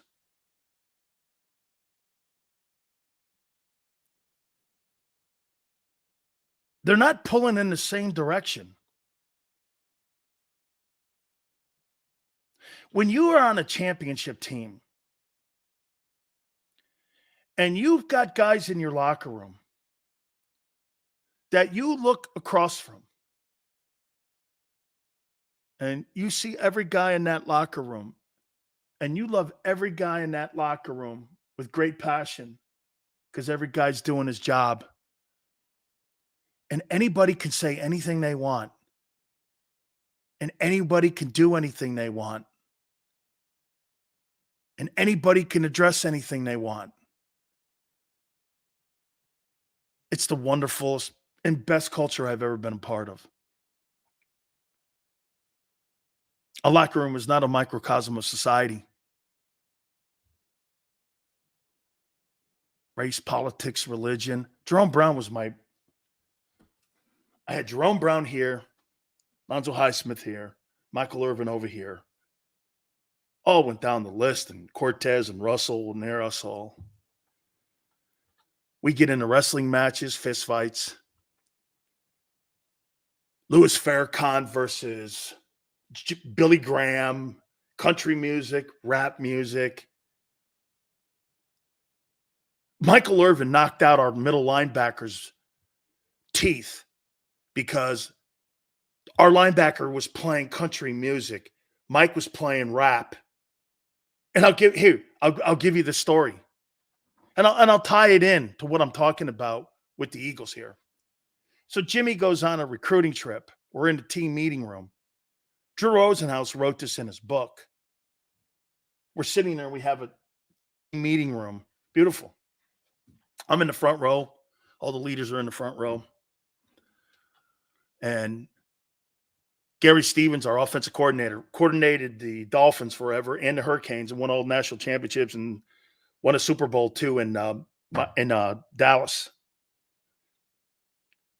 And as soon as he said, because Jimmy wasn't there, as soon as he said, okay, Michael Irvin went just like this, and it was tiered. And Michael Irvin was standing up here, and the linebacker was down here. He goes, hey, George. And as soon as George put his hand up, Mike went like this and just broke his jaw right in front of me. Bam. Cracked his skull. And there was a black-white thing right there in our team meeting room. And Michael came over to me because he knows. He goes, so what I go, hey, this ain't my business. That's between you and him. You two guys got to work that out. We are not involved in that. And if anybody else in this room wants to get involved, and Jerome and I were both like, this has nothing to do with us. It's those two. They'll work it out. And they did. Because we were together. We weren't going to divide our room over a situation that we couldn't resolve together. And we resolved that because we didn't divide the room. We would not divide the room. And to this day, those men are my best friends, the ones that are still alive. I think the Eagles have lost their way in that locker room. And in the last 6 weeks, it's become more divided. Last year, how close do you think that football team was last year compared to right now? Do you think that team's close?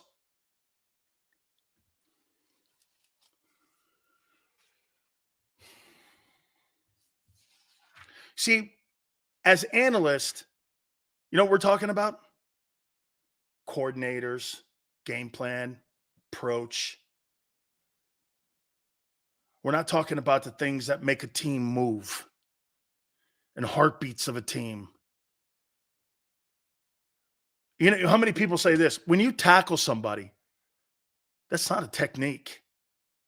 That's a desire, and it's an attitude. Sports is an attitude. Winning is an attitude. Losing is an attitude. This is not all about kissing cheerleaders and cashing paychecks.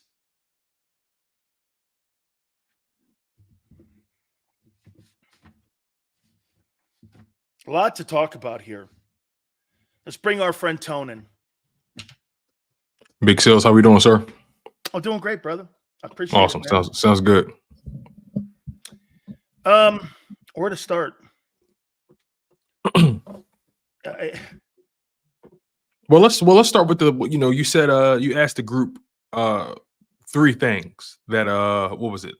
Yeah, three things that have gone wrong with this football team the last 6 weeks. Let's start there. I think that's a good baseline. What do you think? Okay, let's do it.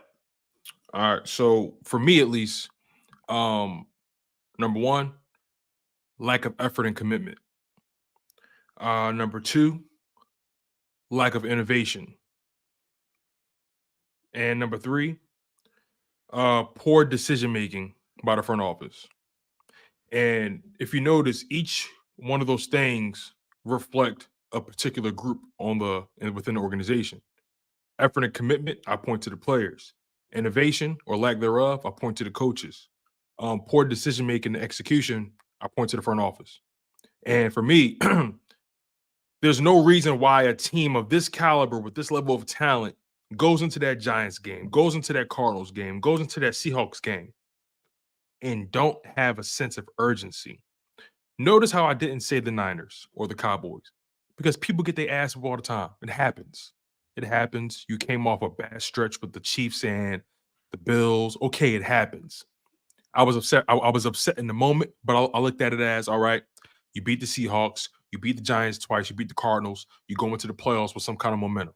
49ers killed the Ravens killed the 49ers. Right. Ravens killed the 49ers. The Bills killed the Cowboys, but you beat the Bills. People beat everybody. Everyone gets beat. It happens, right? Of course you don't want to see your team get beat like that, but it happens. It's a part of it's par for the course. Right? So for you, Tone, that's really the best observation of the regular season. You're more worried about the team with the Cardinals and the Giants than you are with the Niners and the Cowboys. Yes. Because now I will say this, just to make sure I put everything that I'm saying in proper context. Prior to the Seahawks matchup, when all we had to go off of were the Niners and the Cowboys game, I was looking at this team like, oh, they can't hang with neither of those teams. Neither of them. The further we got away from it, the more I began to say to myself, you know what? Bad time coming off the Bills game, 90-plus plays. Chiefs game, 75-plus plays. all the travel, all that kind. Okay, you got caught slipping. You got caught slipping. It was bound to happen. You still beat the Chiefs. You still beat you still beat the Bills. Those are some high quality victories. You beat the Cowboys once already, so you split. That was actually what I thought would happen in the first place. So the Cowboys loss didn't hurt me that much. The Niners won. It hurt because you weren't competitive. But again, it's par for the course. You always split with the Cowboys, so I can't kill you for that. You split with them. It is what it is. Things started to get real scary and sketchy for me. You lose to the Seahawks. Whoa, what the hell? You were controlling that game the entire time. Then and did you give the wobbleness because of the coordinator change? And you kind of had, like with the Niner losses, you were like, well, there's injuries. Now here you have play calling duties that have changed, which could have wobbled it a little. So there's kind of you connect the dots a little bit there better with that. The DC change created more questions. It's so crazy. The DC change added more questions or provided more questions than answers. You already had questions that you were dealing with for the defense in general. You already had questions. You added more questions with the change, right? And even at the time, I said to myself, okay, the side has not been great. So in theory, I understand why you made the decision, but in execution and in how you handled it and the timing, piss poor. Because the word around town is they already had their mind pretty much made up during the bye week.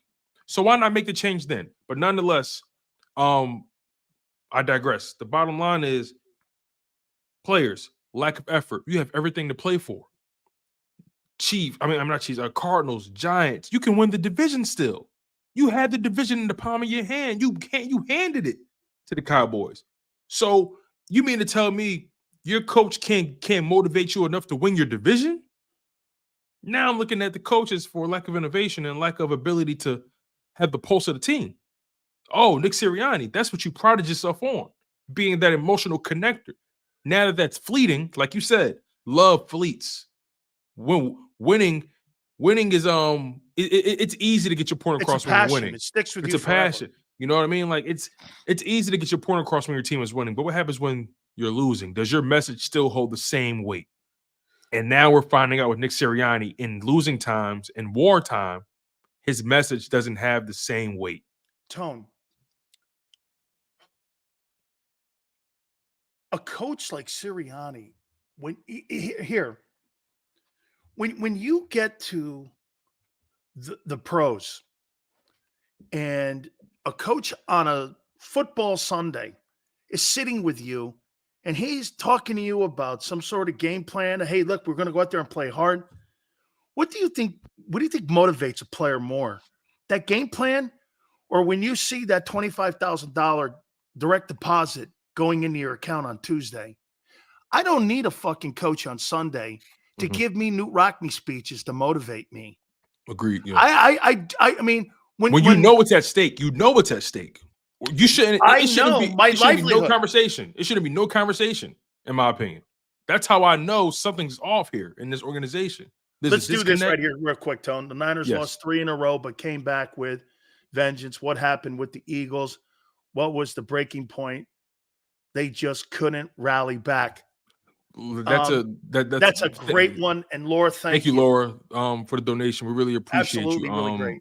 Thank you. You know, it's so funny she brings that up. And again, thank you, Laura. Because that kind of goes what you're saying. Yeah. And it goes perfectly in line with what I'm saying, right? You know, you have the Niners, perfect example, like she said, went on the 3-game losing streak.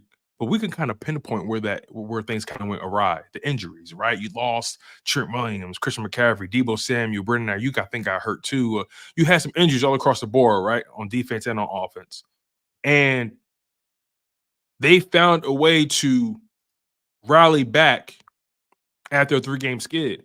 This Eagles issue goes beyond 3 games. It's a 6-7 week skid. That's how you know. That's 33% of your season. It's 18 weeks in the NFL season. 6 weeks in a row. This is a 6-week deal? No, I don't. But what I'm saying is over the past 6 weeks, this has been rock bottom. And at the time, prior to the 6-week skid, they were 10-1, right? So you still said to yourself, okay, you're 10-1. At the very least, you put yourself in a position where you have grace to bounce back and work out some kinks, right? But here's the thing. When things hit rock bottom for them, they couldn't crawl out of it.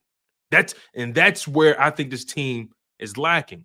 Who is the person? Who is the leader in the locker room that can get this team out of this hole, right? Let me ask you this. I mean, have you ever been in a situation as a player where solutions are limited and you're looking for the answer, but you almost have nowhere left to turn? How do teams normally get out of pockets like the Niners did in the three-game skid? Let's just stay there. How do you go through a 3-game losing streak? How do you get out of it? Let me give you something that I experienced in the NFL in my first year. As I was talking to Gary Cobb yesterday, I was 32-1 in the regular season in my college. I lost 1 game in 33 games in the regular season. I go to the Bucs, and I get there, and these losses, all of a sudden, we were 4-2, and we got out to a really great start. Then we got beat in Green Bay. Then we got beat in Minnesota. Then we got beat in Detroit. Then we got beat in Los Angeles. Then we got beat, and all of a sudden you're like, holy shit. It snowballs on you fast. It's just snowballing. You're looking, and what happens is when you have and Tone, I think this has a lot to do with the Eagle problems of not being able to fight out of this. When you have homegrown guys that you draft that are in your building, that are together, like the Cowboys back in the day with Jimmy and them guys, I know no salary cap, I get it. But when you have guys who were raised together, played together, versus guys who are 1-year hires, those guys are mercenaries. Mm-hmm. They're not there for you.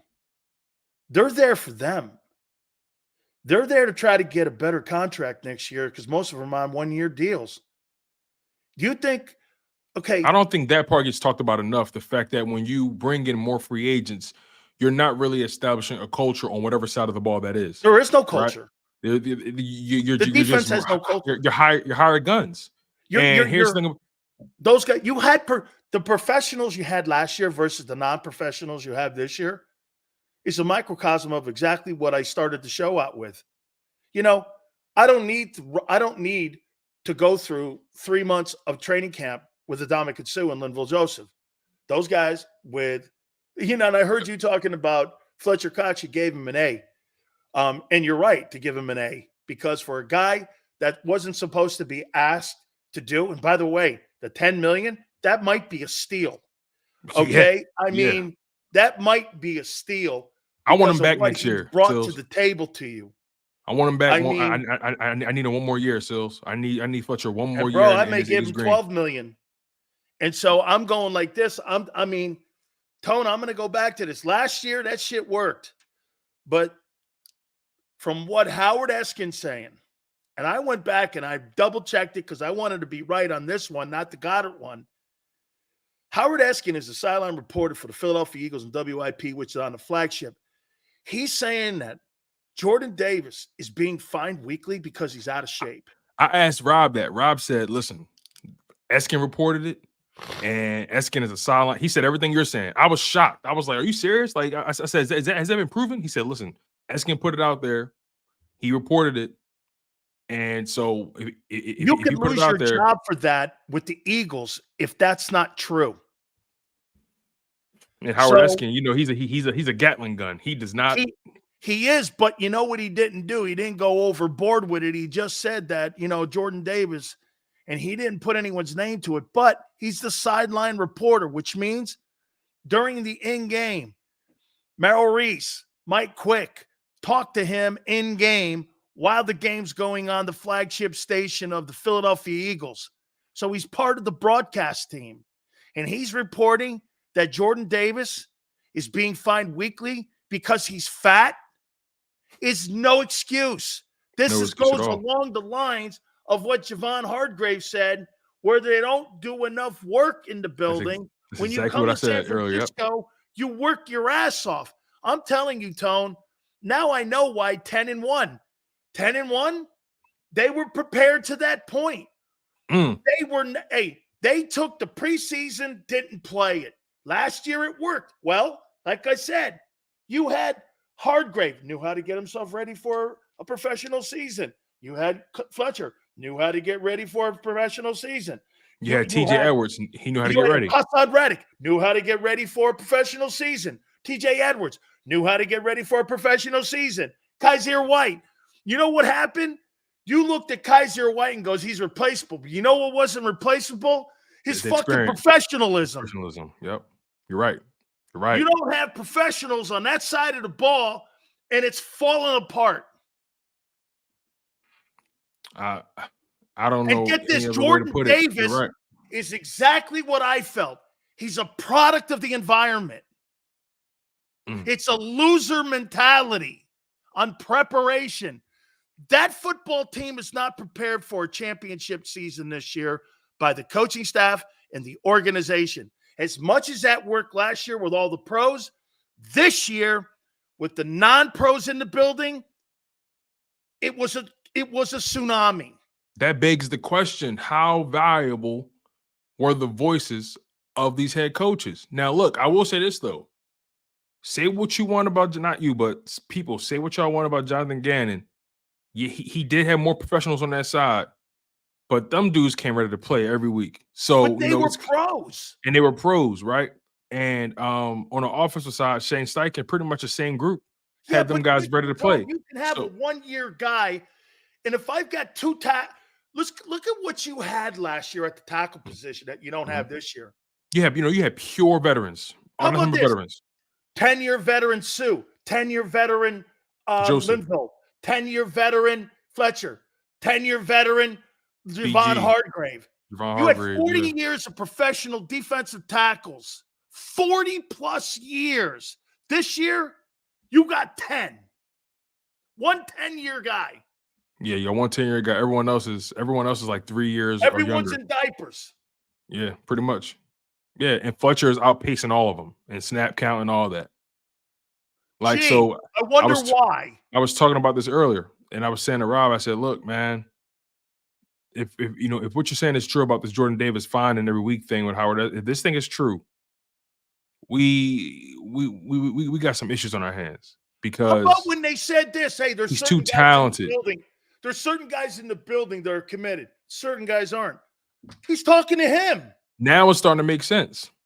Now it's all starting to make sense. Look, this team isn't ready for it. This team isn't winning the Super Bowl this year. No. Come on, man. The game is just the end of the season. Like, I still haven't locked in my pick yet for this Sunday. I mean, for this Monday, but good luck. Yeah, I'll have it ready for you by Monday. I have the last witching hour. I'll have it ready for you. How about this, Tone? April 12th, 1912 at 2:02. The Titanic hit the iceberg. Okay?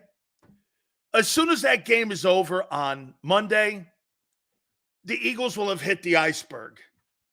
And the thing will go down, and that'll put a cap on the 2023 Eagles season. In my opinion, I know now what's wrong with this thing. Hargrave said it. There's a lack of accountability. There's a lack of accountability in how about this? Let's make it simpler. Detail. They don't work hard enough. Yeah. Now I don't want to put that on everybody, but as a overall, the culture that's been created, they don't work hard enough. But don't. Just because you work hard enough and you do your job, you're in a team. Of course. Yeah. You're in it with them. And if they don't work hard enough, you're going to go down with that. Now, let me ask you this, right? When it comes to leading by example, I feel like this team has some guys that clearly it's shown in their production that they work hard. Why wouldn't something like that trickle down? And again, I'm asking you because you've been in locker rooms. They're not allowed to talk. What do you mean? Really? I just want to know what you mean. I just want to know what you mean by that. The Goddard had to walk that comment back and clarify this week about, the whole playoff thing. They throttled it down. Jalen Hurts had to walk it back that guys aren't accountable in the building. I had to correct that. Hassan Reddick, I had to correct that. A.J. Brown had to hold an informal press conference, sitting there and kind of clarify things. I mean, gee, you know what's funny? I don't hear the coaches doing any of that shit. I hear the players walking it back because you know why? The players seemingly are more concerned about the feelings of the coaches' feelings than they are about the mentality of the locker room. Results, yeah. I don't give a shit whose feelings get hurt. This is about winning. Dude, if your feelings get hurt in the process of winning, I don't care. Deal with it. This isn't personal, son. Yeah. I know. I'm a believer.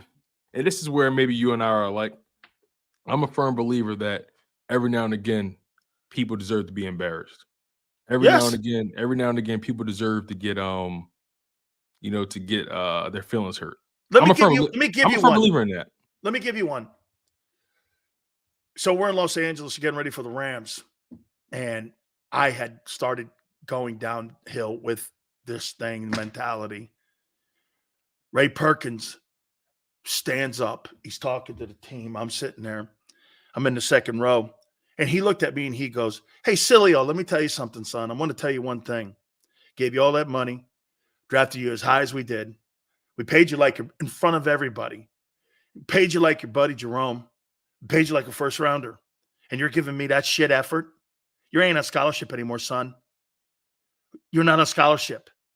That's not what this is. You better get your shit together. You're going to play. And you better play your ass off. Because I'm watching you."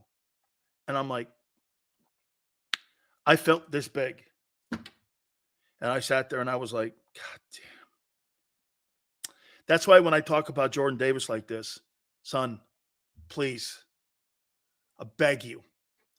This is not coming from a place of hate. I'm just telling you, don't F it up. You'll regret it for the rest of your life. You will never get it back. I was always taught, be concerned when people stop talking about you. That's when you need to be concerned. When people stop caring, people stop holding you accountable. When people just start expecting the least out of you. And what you said, that story you just told, from your past, with Tampa, that same mentality, just all of it from top to bottom, everything about that story holds true for anybody in any situation. It doesn't matter what you've done, what you think you've done, who you think you are. At the end of the day, you are where your feet are, and wherever your feet are, you're supposed to produce. But you got to hear it. And you got to be able to hear it, and you got to be able to apply it. You got to hear it. You got to hear it. Yeah, and not everybody, here's the thing.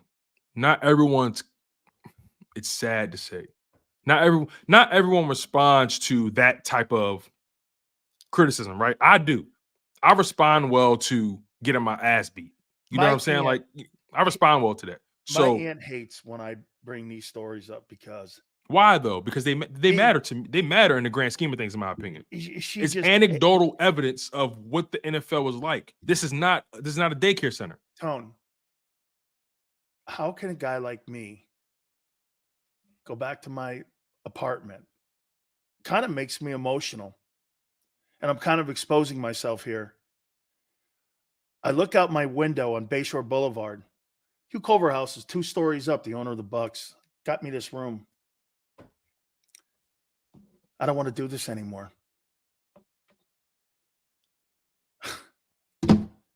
I said that out loud. I don't want to do this anymore. And I called my grandfather. And my grandfather's never going to give me, stop feeling sorry for yourself. It's more than you think. It's not about money. It's the pain you go through, the mental bullshit you go through, the injuries people around you. It's not as easy as you think it is to dig yourself out of. And some go, Sileo, you're making Well, today would be $1 million a year. I get it. You're right. You're right. It's an opportunity. In my life, it's the biggest opportunity loss that I've ever had. Once again, it's not because I didn't play in the NFL for 10 years. It's because I didn't allow myself to play in the NFL. I mean, do you understand that they ran a headline, "The Press Sileo quits"? I quit. I quit.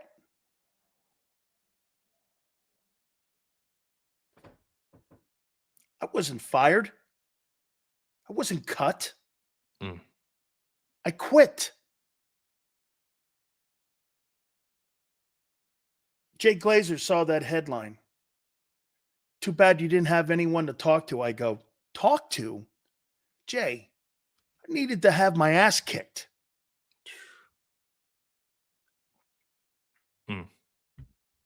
And now we're in this society today where everybody wants to be spoken to and coddled, and they want their back rubbed with, with a warm glass of milk. And me personally, I don't come from that kind of household, never have.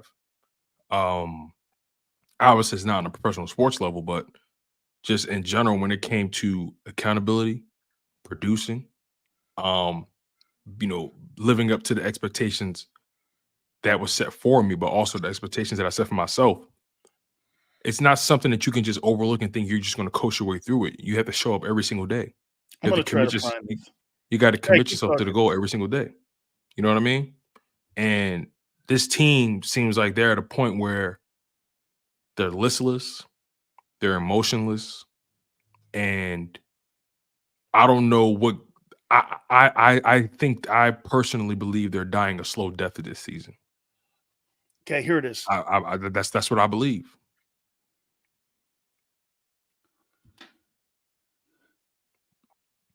The Press Sileo Gibbs workout. Wow.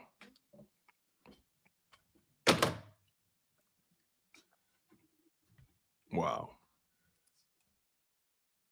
That's the headline in the Tampa Tribune. And that's why you're so hard on a guy like Jordan Davis. Correct. Look at that fucking embarrassing fucking headline.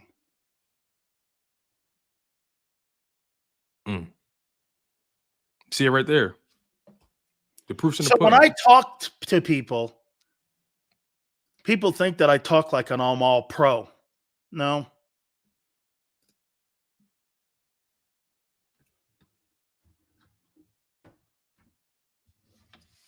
That's the thing, right? And people misunderstand me, Tone. Of course. And it's so funny you brought up earlier, how our relationship has bloomed to what it is now, right? It's Very proud of that. Likewise. Because to know you is to love you, my friend. Did you even see Lord Brunson give me love yesterday on the and LB, my man. Me and LB talk here and there. That's my guy. I got a lot of love for him, a lot of respect for him. You know what I said back to him? Instead of giving him shit, I said this. I go, I respect your work and good luck to you. I'm pulling for you. Yeah, and that's how it's supposed to be at the end of the day, right? And that's the one thing about LB that I respect. He always give it up, when it's necessary. So your storytelling, it matters. It rings true in this regard. At the end of the day, this Philadelphia Eagles team, they've lost something. You said something earlier. They've lost something between Buffalo week and Niners week and even beyond. They lost something. Whatever they had left was bled out on that Kelly Green jersey. Whatever they had left died there. And then the Niners, them getting beat the way they did, but like you said, the Niners found a wounded dog and put it out of its misery. And I don't think the Eagles have been able to recover from that. But you said, the Bills game is what did them in. That's what did them in. Oh yeah, because that was their everything. It took everything. That was their last stand. Yeah.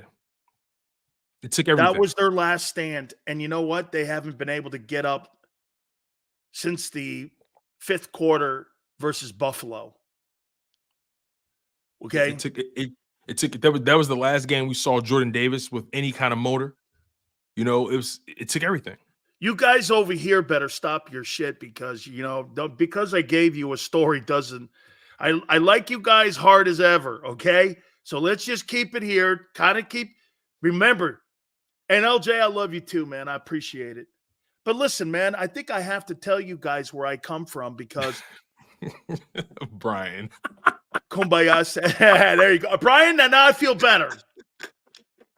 But I think sometimes I have to tell you where I'm coming from because sometimes because of the way I speak, it sounds like I'm coming from a place of success.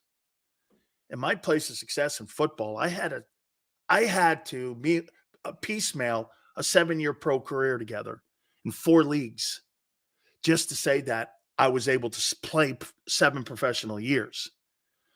And get this, between being ill and all that other stuff and I'll say it, depression and my issues I had and being depressed, it was a battle for me.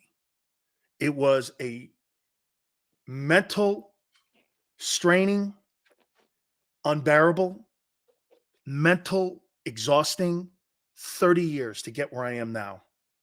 Let me say this to you real quick, Big Sills. 7 years playing pro ball on any level, because you're dealing with grown men. Say what you want about the level of talent, whatever it may be. Managing to piecemeal, in your own words, piecemeal a 7-year professional sports career is hard as hell. It's hard as fuck. Like, let's be honest. I made $3 million in that process, so don't be that crazy. You came from a championship program in Miami. You know what I mean? You know what success looks like. You see how high regard the country holds the Natty. You know. So did you see how The Rock gave me love on the Fox show? I saw that. I saw that was pretty cool. I saw that. That warmed my heart. But again, in my opinion, you did something a lot of people only could wish they could do, right? So it's all about perspective. No, and my aunt, she's there's a lot because my aunt is my guardian and she's my godmother and she's really been great my entire life. And she was there through the whole entire time. She went to games and she was up in Green Bay watching me play. She was in Minnesota watching me play. She was down in Tampa for my first game against Walter Payton and the Bucs or in the Bears and all that.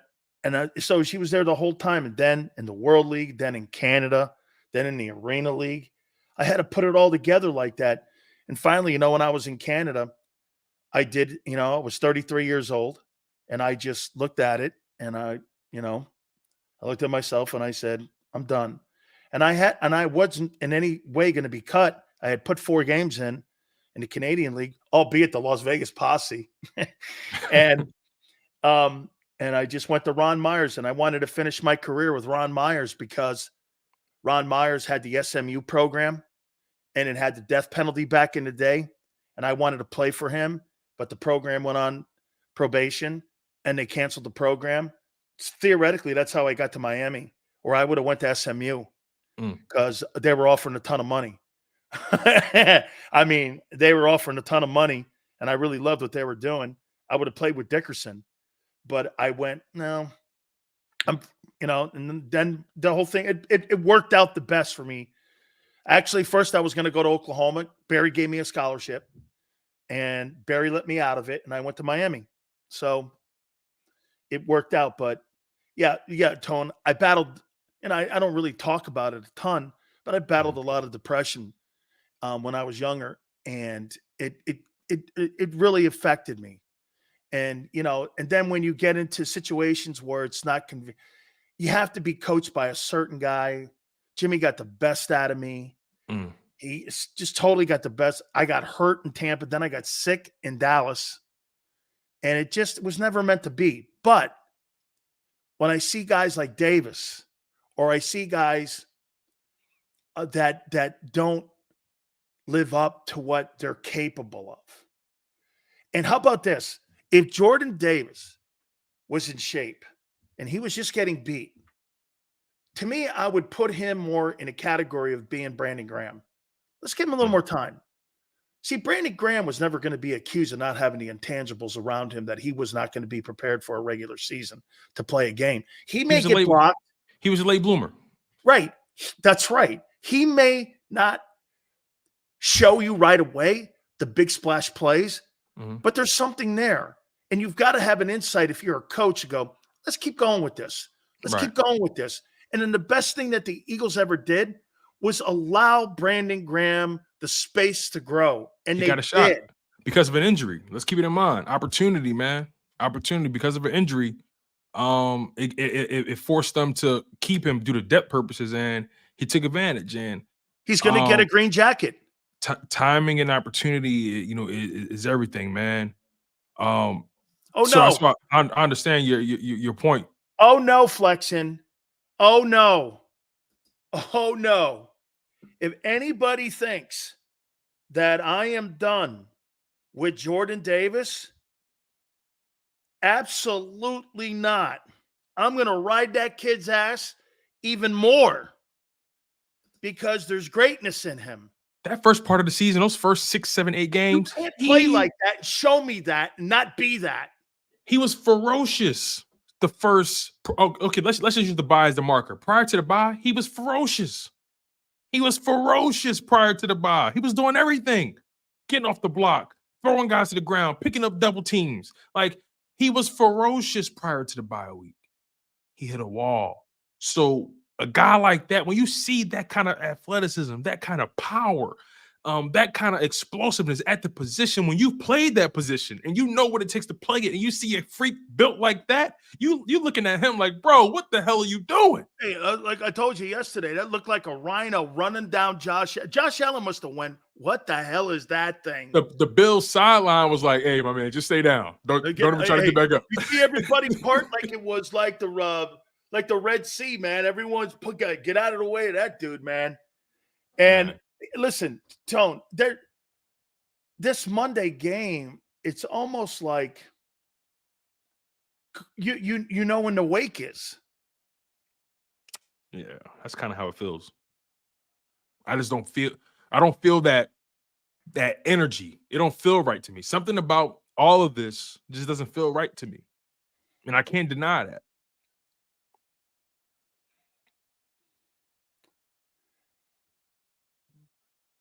I wonder what the owner has to feel with. And by the way, I think something else is not helping Nick. Okay. When you see guys like Pete Carroll and Bill Belichick and Mike Vrabel and Jim Harbaugh's name on the open market, and you got names floating around like that, and then you look at your bullshit and what's going on in your building.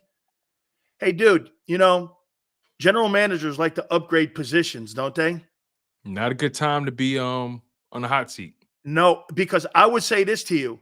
Don't you think owners also want to upgrade coaches and GMs? You said something earlier, and I heard you on your show with Rob. It's not just the fact that there's 9 NFL head coaching jobs open. There's got to be 9 or 10 general managers jobs that's open. That's a good point. I didn't go that far. That's a good point. I've never seen 18 high-powered jobs that are open right now where you're not just talking about head coaching jobs. We're talking about some legit organizations. You want to hire somebody and you want to bring a Belichick in, or you want to bring a Carroll in or a Vrabel, if you're a general manager who's not getting the job done, you may think you're safe. You may be gone. Todd Bowles, they're saying this in Tampa, and I happen to know the people in Tampa very well. Todd Bowles' job's not safe, even if he wins. Think about how many jobs are available of organizations who won Super Bowls before. The Patriots, the Commanders, the Seahawks, the Buccaneers. It's so many, in my opinion. There's a handful of high caliber organizations who need coaches right now and GMs. And have you ever seen a job market this saturated with with top tier coaching talent and I've jobs. seen it open before with like a lot of openings, but nothing where you have instant game-changing coaches. Yes, and there's about 4 of them, right? It's about And 4 of them. 2 of the coaches will compromise getting the job because they're now in a new position going into a new room. Bill Belichick will want control, but he won't get it because they'll look at what's happened with the offense and they'll help him with the offensive side. By the way, I personally don't think it's got a lot to do with the offense. I think it's more to do with losing guys like Scott Pioli and guys like Nick Caserio and people like that, and having great general managers around them, like in their front offices. You know, that could be also part of the reason why Howie has kind of walked back a little bit in some of the personnel decisions, losing Andrew Berry, losing Joe Douglas, losing the guy to Pittsburgh. There were a lot of front office people. Remember something here, Tone. It's not just the coaching coordinators that have been gone, but over the last 4 years, you've lost front office personnel that were part of that 17 Super Bowl that are now general managers somewhere else.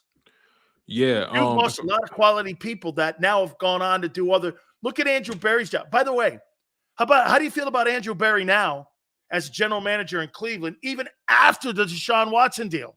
Yeah, they even lost Brett Veach. He was a former scout for the Eagles. Think about that. So you lost a general manager to Kansas City. You've lost a general manager to Cleveland. You've lost a general manager to the Jets. You've lost a assistant general manager to the Steelers. This is all in the last 6 years. You know, you lose people like that, and then you lose coordinators and Doug Peterson and Jim Schwartz and Frank Reich. Think about all that high-quality talent you had upstairs in the Eagle organization. And you're replacing them with Tone, that's not talked about enough. Last 6 years, listen to the names. They're all guys with head coaching or general manager jobs. Right. You're right. Howie Roseman's kind of been left. He's been forced to see. This is the thing, man. When you're a successful organization, been forced to have to clean it up himself. Yeah. And whenever Howie Roseman has too much responsibility in that regard, not too many good things can't happen. If you really think about it, as a matter of fact, a lot of the moves this past offseason kind of seemed like makeshift or just trying to plug holes and just figure out, you make do with what you have. Can I tell you what it didn't seem like the most calculated offseason. It felt like an offseason of just trying to limit damage. Can I tell you what it looked like? It looked like a guy who's a general manager of a car lot doing this. Hey, make sure you move all of our top-end cars over here and our low-end cars over here, and make sure you put, let's put new tires on that one over there, even though, we're selling it for $1,500. Let's try to juice it up to make it look like $3,500. Let's try to do that here, and let's do this. It looks like a guy went out there and took a balance sheet and put the defense together with a balance sheet instead of with a personnel sheet. Last year was a personnel sheet. Doesn't it look like this year with a balance sheet? I don't want to spend money on backers. I don't want to bring CJ back. I'm going to give the corners because, like you always say, premium positions. Let's pay those guys. Bradbury's a disaster. Right. And I'm gonna fall on the sword for Howie with that. You know same. Because look, at the time, let's be honest, I would have done it. We all would have done it. Who and plus who would have thought he would have been this bad? That's the part, right? It's like, what a fall from grace. You went from being top 2 in your position last year. Now you're at rock bottom in your position. But it was the volume of pressure that he's this Tone. I still think he's the same guy. Laura, I see what you're saying. I got it. I'll tell you in a minute. I still think he's the same guy, Tone.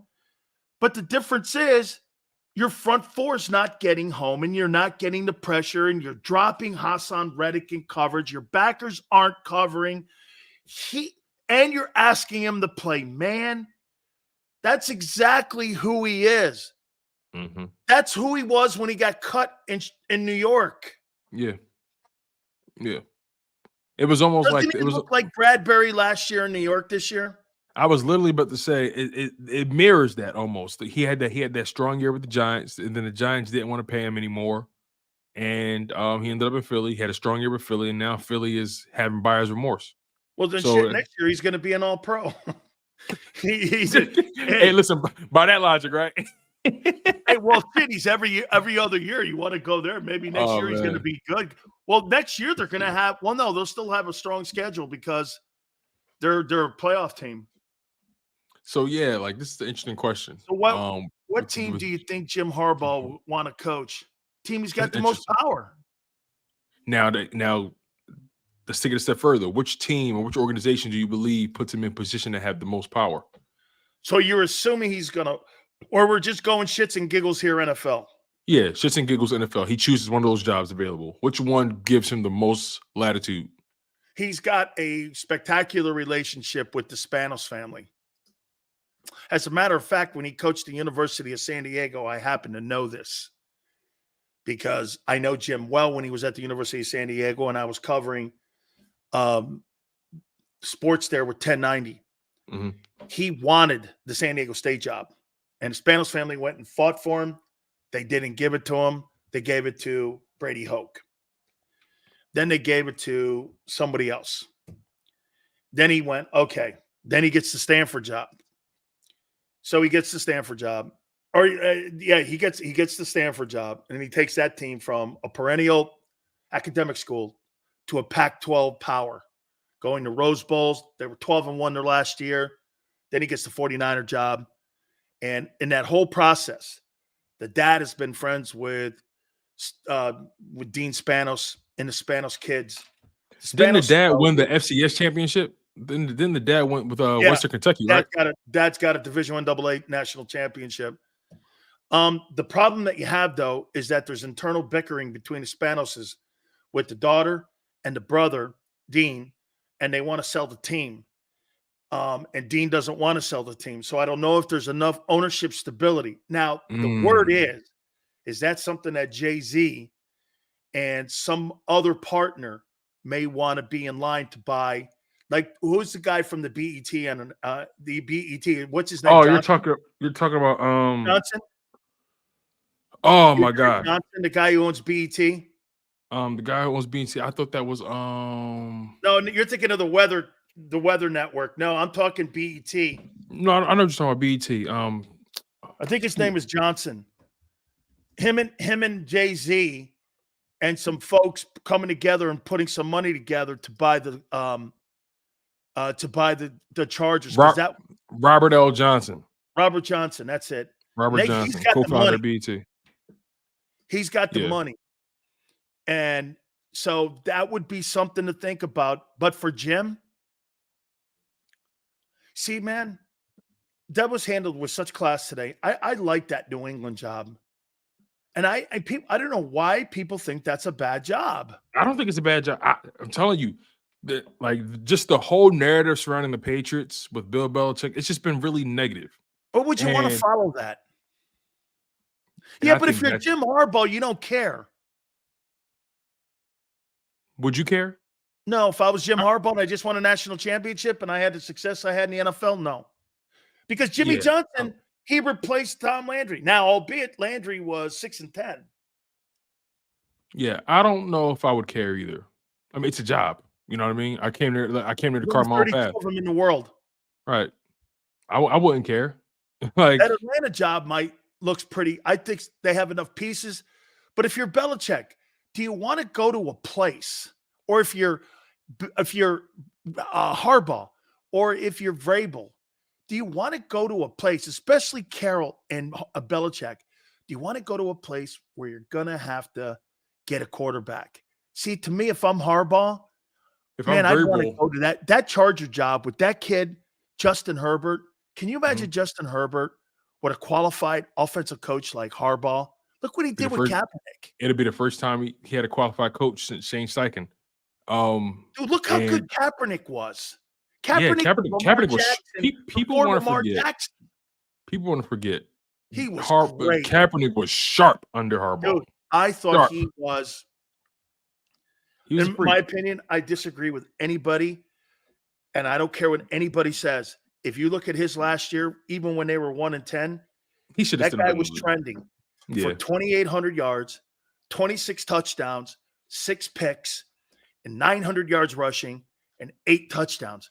I don't know anybody on the planet who wouldn't want that as their starting. He didn't even play the whole. It wouldn't have been. It didn't play the whole season either. So yeah, he well, was because just of the kneeling bullshit. right. He didn't help. He didn't help himself either. But at the end of the day, anybody who says Kaepernick sucked is way out of line. It's just not true. It's just not true. Yeah. It's Feel what you want about. True. Yeah. Say what you want about his off the field stuff, but as far as on the field, that man could play. How about that playoff game where he had 250 and 2? He was Vince Young. Was it the Packer game or Atlantic game? I think it was the Packer game. And then 250 in the air and 250 or 189 on the ground in Lambeau. He was a freak. He was a freak. So that's why, like, I mean, of course, I know you have, your preference in how the position is played, right? I like Allen. Right. I know you have a preference of how the position is played, but sometimes, man, I look at a guy like, Josh Allen and the way they move around in the pocket, the scrambling, the improvisation, the Russell Wilsons, the Jalen Hurts, the way they move, the Lamar Jacksons. It's like, yeah, they're not traditional, but man, it's fun as hell to watch. They're not traditional, but man, they produce. It's not fun to watch when you're not utilizing them right. And now we're back to square one, right? Finally, Josh Allen is in a situation where I feel like they're not asking him to be Superman every damn day. Now Hurts is in a situation where I think they were asking him to kind of be Superman all year. And now I think every quarterback needs different things to be successful. And clearly coaching is one of those things Hurts needs a strong foundation in, right? Having somebody that is accountable and knows what they're doing. Soon as Shane Steichen left, all of a sudden you saw the writing on the wall.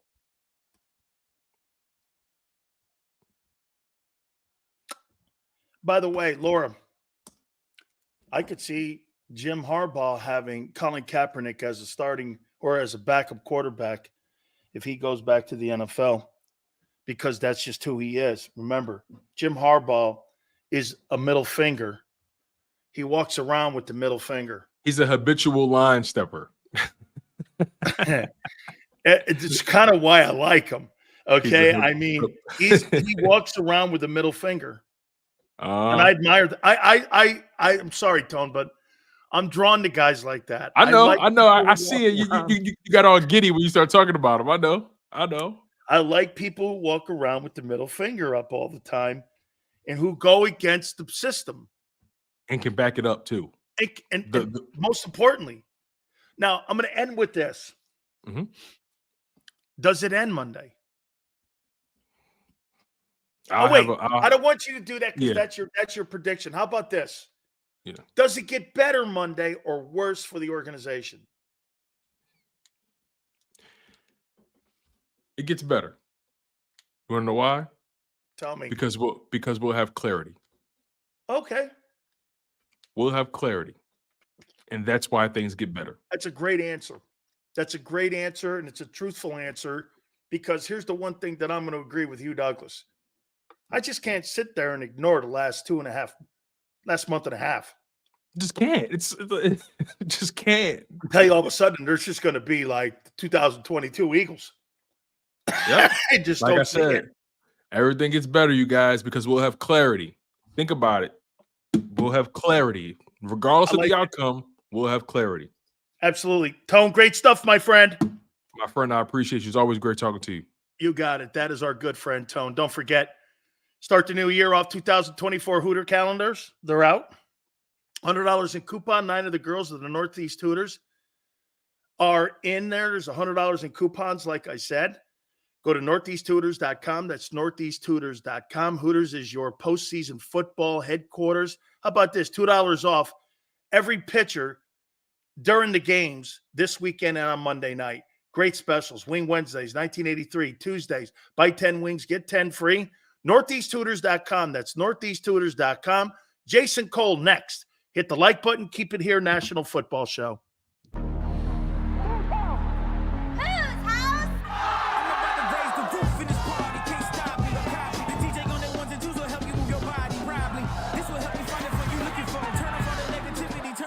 yo.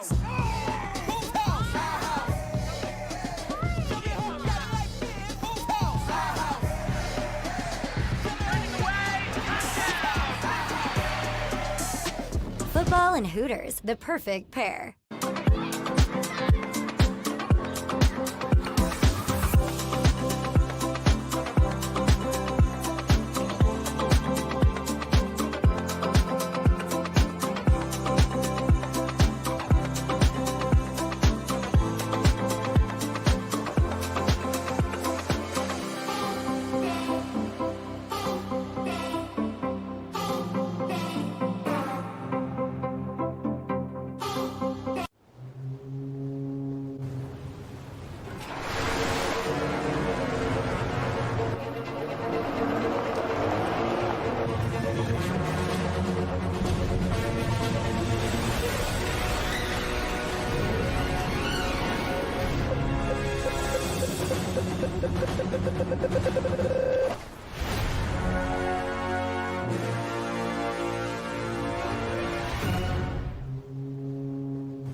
Any professional sports coach will tell you there's no substitution for preparation. At Malamut & Associates, that is a tenet by which we live.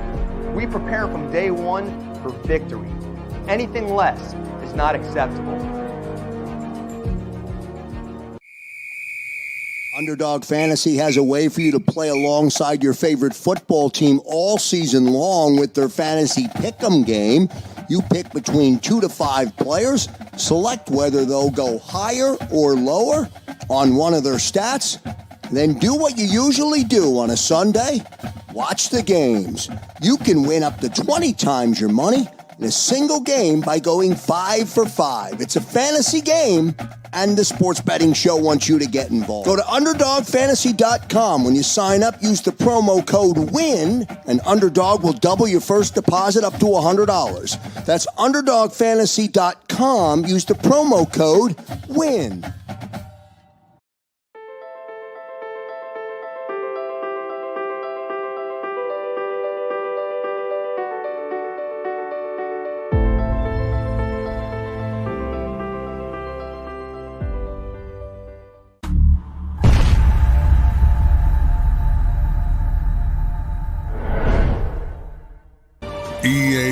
EAGLES, Eagles.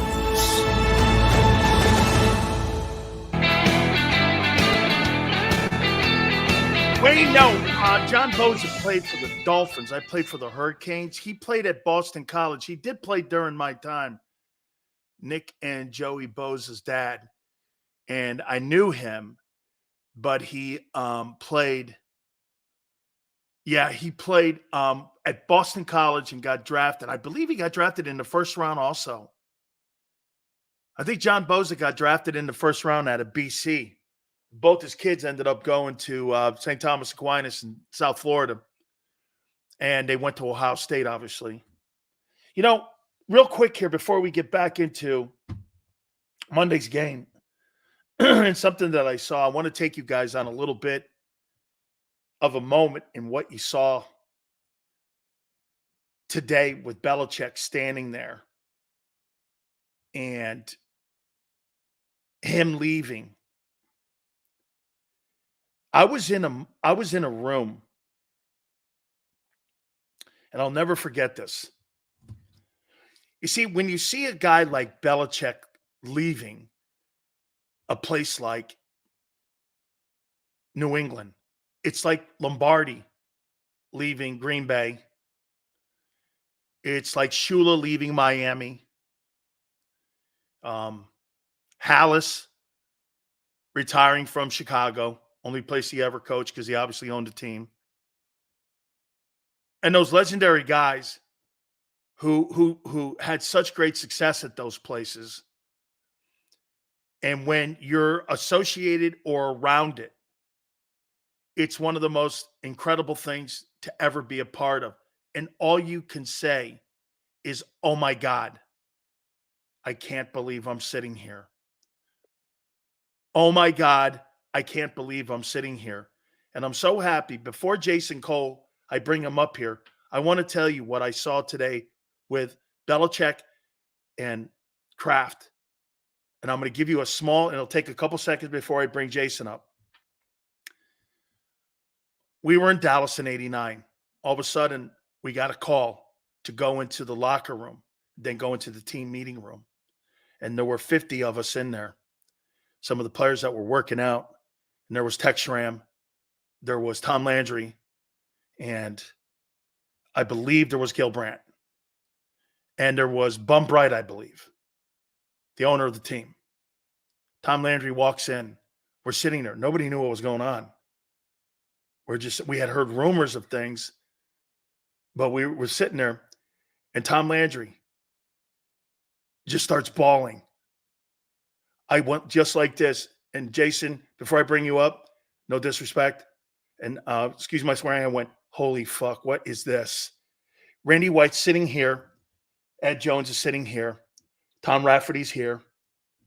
We're sitting all in the line, and Crawford Kerr's with me, and we're sitting here going, oh my God, oh my God, oh my God. He goes, it's been 20 years. They just fired me. He started bawling. We all started weeping. Tom played with my uncle, Andy Robustelli, with the Giants. I didn't go to Dallas because of Jimmy. I went there because of Andy and because of Tom. Tom was a player DC in New York and was the DC, and the OC was Lombardi. And I'm sitting there going, oh my God, I will never forget this as long as I live. When you're in a room like that and you're seeing Tom Landry bawling, you can't help but to have the emotions of 20 years that guy was in that building. From 1960, it was 29 years, excuse me. For 29 years, they had one guy. It was Tom Landry. I'll never forget that moment, watching that man break down in front of, for something that he loves so much. Let's bring in Jason Cole. It's been pretty crazy these last, I mean, Jason. 24 hours. 24 hours. Saban, Belichick, and Carroll all in that like time window, and you're like, who shocked you the most? Well, Saban, I never thought Saban was ever going to quit. Like, right? Like I thought, be like a Supreme Court guy, die on the bench. Basically, yeah. I was like, and maybe it's because I don't follow college football, but but the people that I listen to, like, the podcasts I listen to, just to keep up with what's going on in the college game, to kind of have an understanding of what the landscape is. Not one person said, "Oh yeah, I hear Saban's going to quit." Not one. There wasn't one guy. Carroll, we've been talking about for a couple of years. When was the time when it didn't match up for the Seahawks to kind of rebuild this, especially with a new quarterback, or look ahead to a new quarterback, because you wouldn't think that Pete would stick around for a new quarterback. And Belichick, we've been talking about, for a couple of years, basically, but especially the last 2 months, that it was just a matter of time. So those were expected. But then I was like, Saban? What? I know that guy.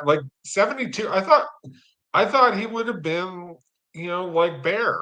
And like an 80 guy. Bear was 80. Yeah, and Bear essentially died on the job. Yeah, he did. He didn't literally, but after the Liberty Bowl.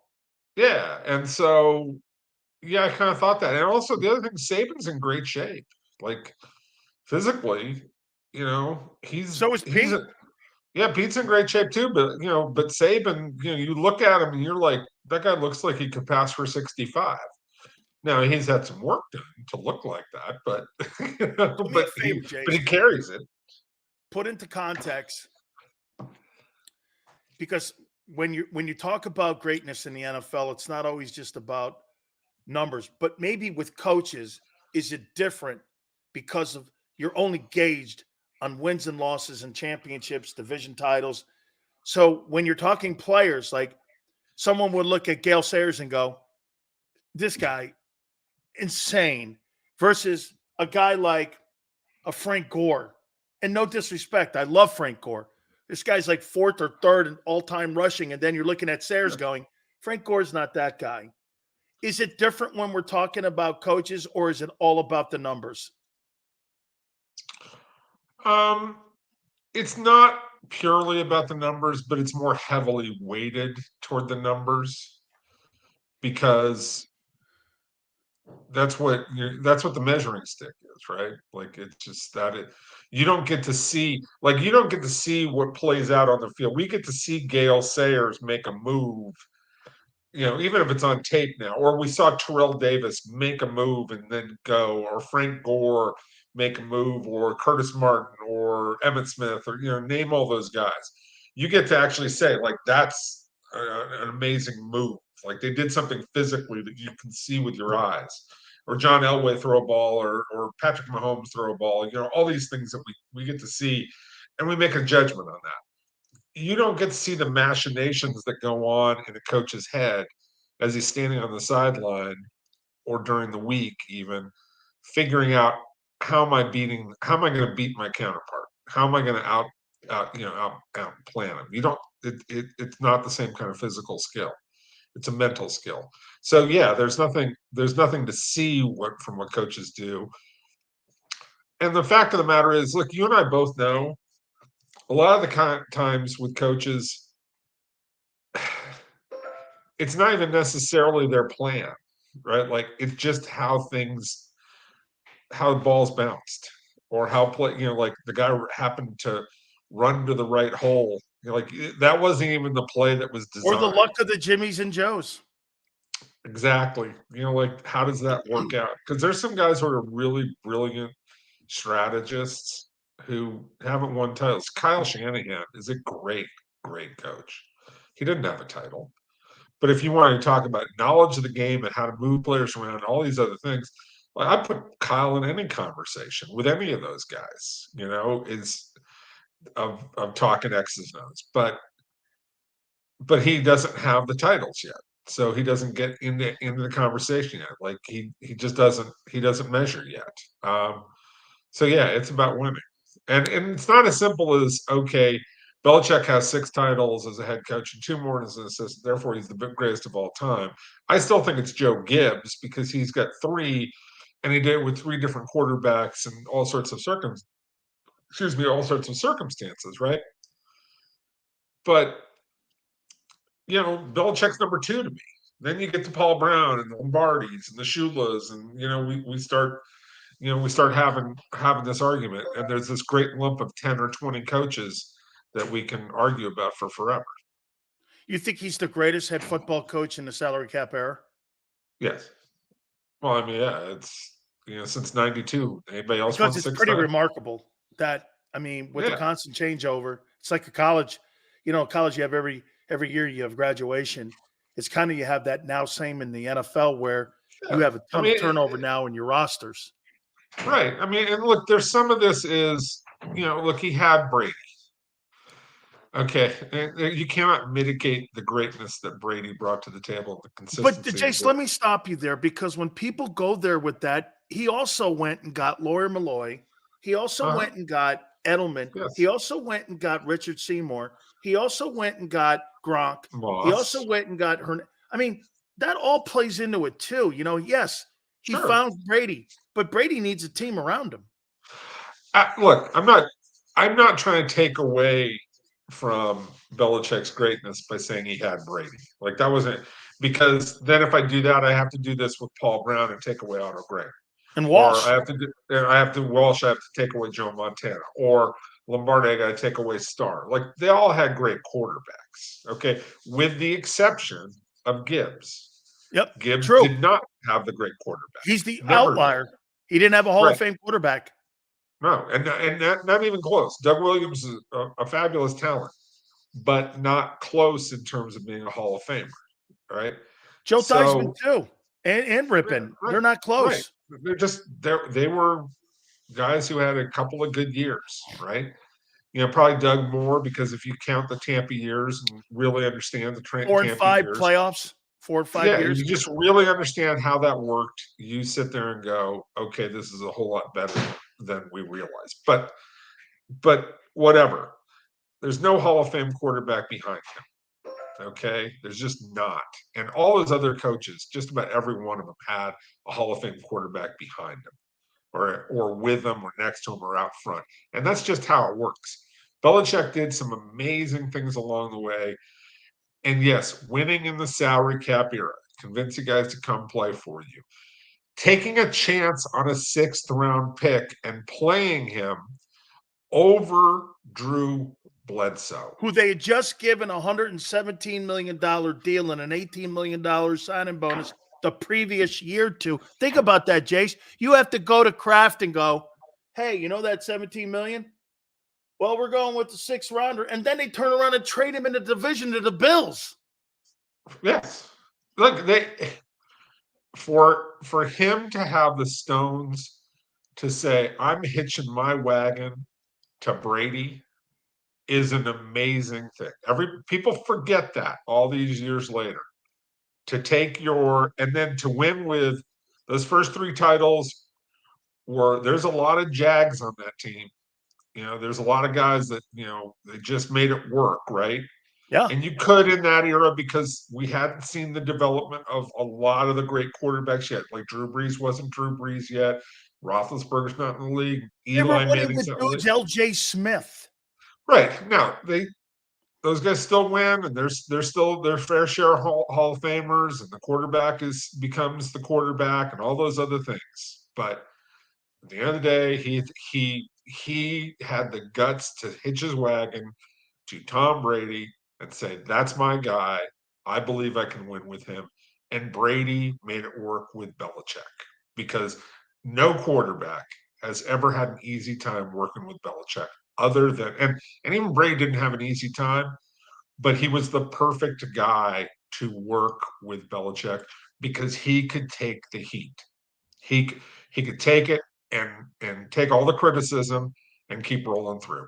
Can I tell you, Jace, that I think that this is more of a statement that if you get a job first and you don't succeed at it, that maybe you take it like Mike Shanahan did, and you know some of the things that you're not going to do at your next gig. I think that decision that you talk about, and I completely 1000%, that there lies, like Pete Carroll did with Matt Flynn when they signed that guy as a backup and they drafted Russell Wilson in the 3rd, was a huge decision because they had given that guy an $18 million contract.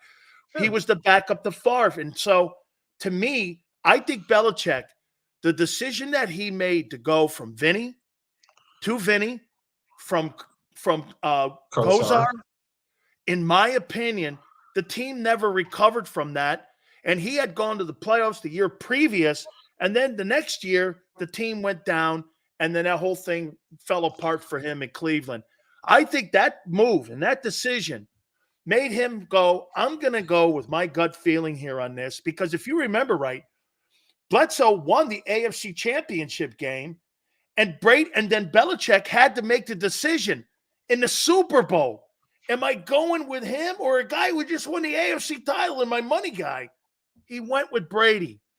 To me, I think that's the stones of the century. It's one of the biggest plays ever, because Bledsoe had been to a Super Bowl. Right. That's right. He lost to Green Bay, and he had just won the AFC title because Brady was hurt. Right. I mean, it's like Bledsoe had a resume. Bledsoe had money, had a resume, an investment, the whole thing, right? It was all there. And Bledsoe was, by the way, a Parcells guy. Were you shocked he did that? Of course we're shocked he did that. Yeah. I was. Right. Everybody's looking at Brady going, who's this? What's this? Like he didn't jump off the page. I mean, look, they were a team that shortened games. And when I say that, you understand what I'm saying. Like, they're a team that was trying to reduce the number of plays that they had in the game so that they could cover up for their weaknesses, right? When you have a team like that, you're like, I'm not scared of the quarterback, right? Like, this guy doesn't frighten me. And then all of a sudden, by year 4 of Brady in the league, you're like, well, wait a second, man, this is a little different. Like, wait a second. I got this one wrong, didn't I? And Like, it kept getting crazier every year. right. And then he throws the 50 touchdown pass, and you're like, God, Okay. maybe this is a little more than I thought. Like, maybe I'm wrong. yeah, man, yeah, I could have been. Maybe I'm wrong. I mean, again, I thought the kid had ice water and like in his veins and could make some big plays, but he became even more than that, right? Like he became something beyond all of that when you gave him more tools. And look, I will say this: Bill did not play the end game very well. No. Like you should have just gotten out of the way and say, you know what, Tom, play it out until you're ready to walk. And we'll pay you and like let this go on until there comes a point where Brady has to walk away because he physically can't do it anymore, or you have Kraft on your side who's looking at it going, yeah, the kid can't do it anymore. We have to do this, and let it be Kraft's idea or Brady's idea, and then you got a longer runway. But he again went with his gut that told him now is the time to move on. I want to get my control of my team back. I'm tired of dealing with the Guerreros of the world and all these other things that are going on with Brady and not being here and all this other stuff. He forced the issue. Well, when you force the issue, okay, dude, the pressure's on you. He got Belichick. If he had cared about the politics of it, he would have done this differently. He didn't care about politics. He cared about going with what he thought was the right thing to do. You think Pete Carroll's a Hall of Fame coach, NFL or pro football? I have to think about that one a little bit longer. He's in the discussion. Like when we Tom Coughlin, we talked about Tom Coughlin last time. It was how does Pete compare to Tom Coughlin? Yeah, I got to think. Tom's got two though. Tom's got two. Yeah, I look. You put it all together. Madden had one. Like all these kinds of things you talk about, right? There's no one stat that says this guy's an automatic, right? Not with guys like that. With Belichick, there is a stat: 6 rings. Yeah, like you don't even like just 17 division titles. Like I don't even need to hear the argument. Just like it's the old one. Bill Belichick, thanks. Sit down. Can we move on? Next guy, right? Peyton Manning, like that's what sit down. Yeah, like with Pete, it's going to be a discussion. I don't know that it's it's not easy, but that's a great coach. I mean, like that's a guy who lasting impact on the game. Created an amazing defense. That was the best run in Seattle history. Like people in Seattle should they should have a nice little statue of Pete Carroll in front of the training center. And people forget Holmgren was up there and took their team to a Super Bowl. So I mean, yeah, and I mean, yeah, now Holmgren was terrific up there. Pete was better. Yep, absolutely. So let me do this, Jace. I want to get to the games this weekend. By the way, I got a question for you before you go. Coming. I was thinking about this. Of those 3 jobs, and it's really only the 2 jobs. I don't think the Seattle job is so hard for the next candidate to walk into because they've got a great GM up there. Well, but also it's Seattle. It's just not this kind of pressure. But Alabama or New England, which is the harder job to walk into and be successful? I think it's got a lot to do with who it is. I think Jim Harbaugh could take both jobs and not wink or not flinch at any of those jobs. I agree with that. He doesn't care because he doesn't care about what you think. Because I saw Jimmy go in and replace Landry and Shula. And you have to have something like that. Now, the Bama job. You got to have big stones. Right. The Bama job will be a very difficult job, but you have to remember, during that Bama reign, there's been only 2 sustained times of tremendous success. It was Coach Bryant and it was Nick. And for 17 years, Nick dominated. But previous to that, you had guys in there like David Schuler who were 26 and 24. Yeah, they just went, well, I mean, it was a meat grinder. Like, they just take a guy and spit him back out, take him, spit him Auburn out. and Pat Dye, actually, at the time, prior to Nick getting there, had built a better culture at Auburn. And Auburn was actually, one year they were 11-0 with Tuberville. And I mean, but today, I think that job is more more difficult because of the amount of money in college football in the nil. Bama is the reason he retired is because of the financial situation and commitment Alabama alumni and the association were not committing. Because I'm going to tell you, Jason, you are not going to go into Alabama, and if you're not going to spend the money that Texas and all them Texas schools, the Florida schools, University of Florida, what people don't understand about the Gators, there's a thing called the Bull Gator Club. I know what it is. And the Bull Gator Club, there's like $78 million that they have that's in that. John Morgan is a great guy who donates to that. And he put $25 million himself into that Bull Gator. That's why Billy Napier, I'm surprised he survived. So when you're in the southeastern part of the country like that, and in today's nil, you have got to spend money. You want to hear this, Jace? Let's just back it up. Look at Arch Manning. You know, Arch Manning makes 3 times the money that the guy who was the all-pro quarterback or the NFC starting quarterback in the Pro Bowl, Brock Purdy makes. Purdy makes $870. Arch Manning's a third-team quarterback at Texas, and he makes $5 million a year. Here's what I think. Forget the NIL but I like the New England job.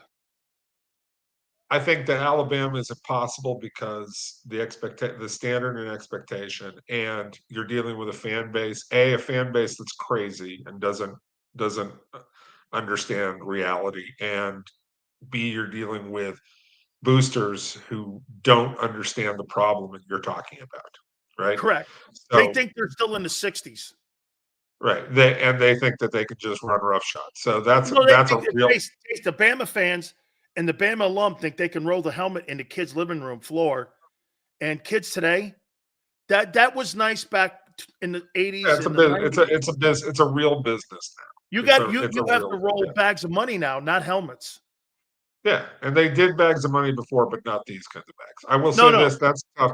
But I will also say that the New England job, I think, requires a special person, like what you were talking about, the Harbaughs of the world, the Jimmys of the world. And I think that there's really only one guy who's real at the NFL level. Vrabel. Yeah, it's Vrabel, because Vrabel doesn't give a damn. Plus, he's a former Patriot great. Yeah, he's a former Patriot great. So he comes in with a cachet of respect, so he's got some of that. But the biggest part about Vrabel is he just doesn't care. Totally.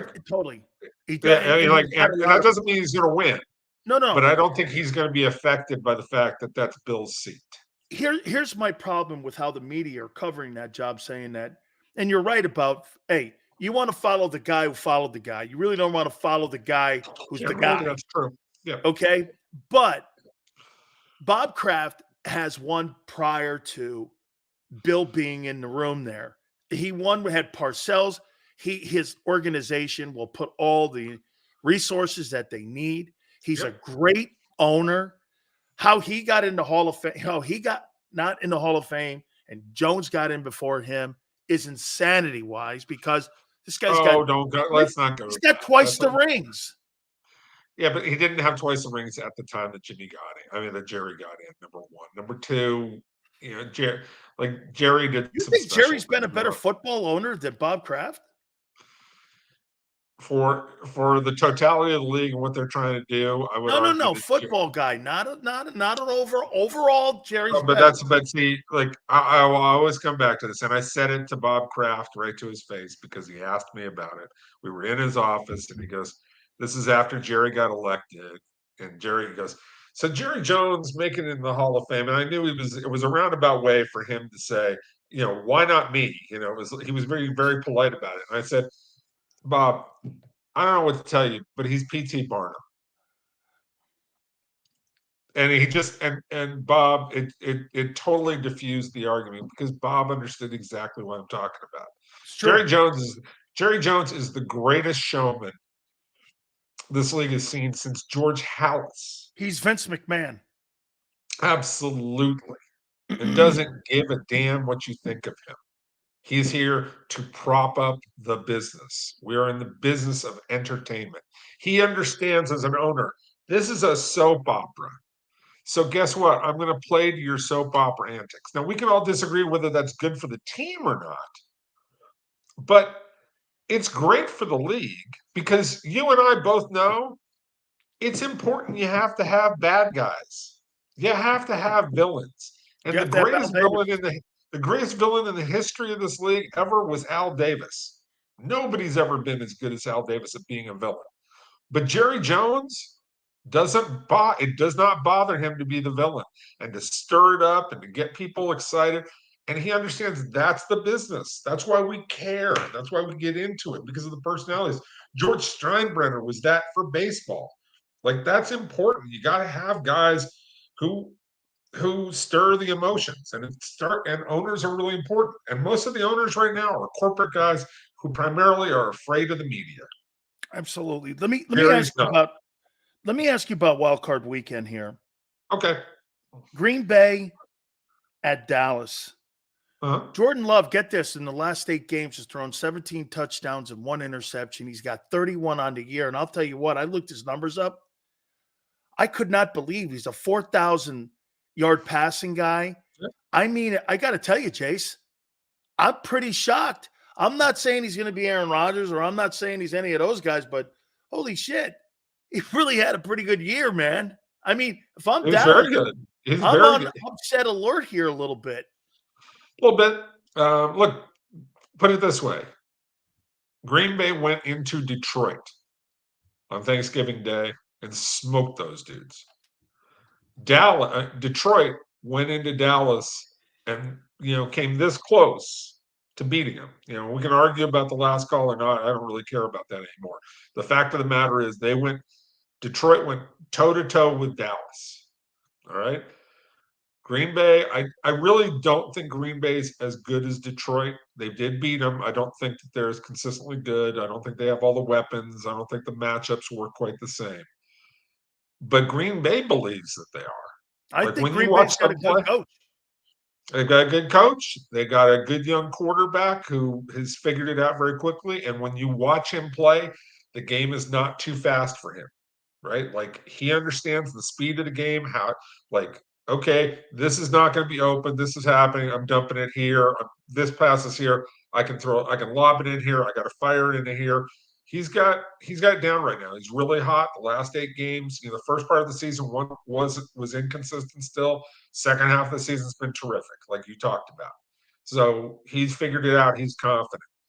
Yes, you could see that happen to Dallas. Do I expect it? No, I expect Dallas to win. But Green Bay, I think, can give them a game. You want to hear something crazy?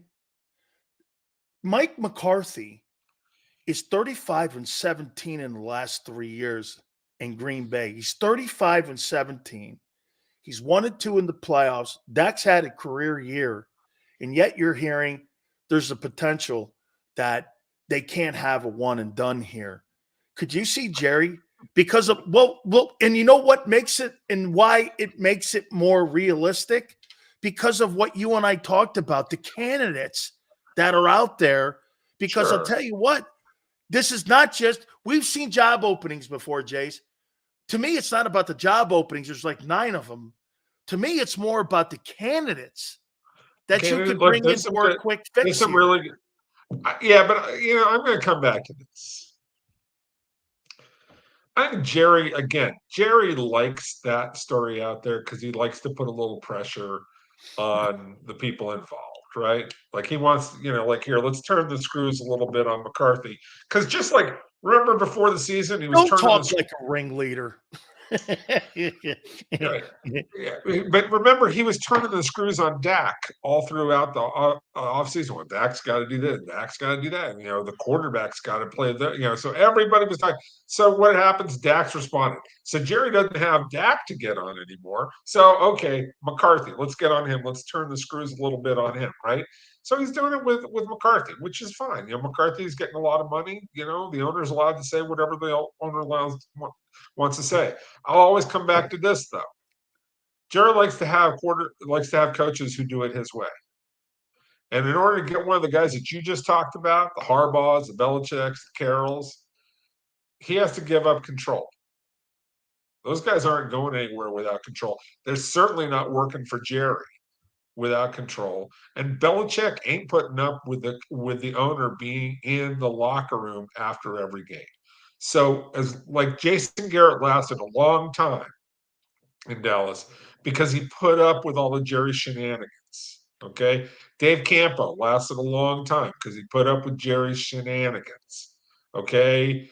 We can go on down the line. Jerry wants a guy who's going to let Jerry be Jerry. And right now, McCarthy is going to let Jerry be Jerry. Those other guys ain't going to let Jerry be Jerry. I like the fact, too, that McCarthy's playing against Green Bay, too. But that leads me to this one now. I got to tell you something. I like this.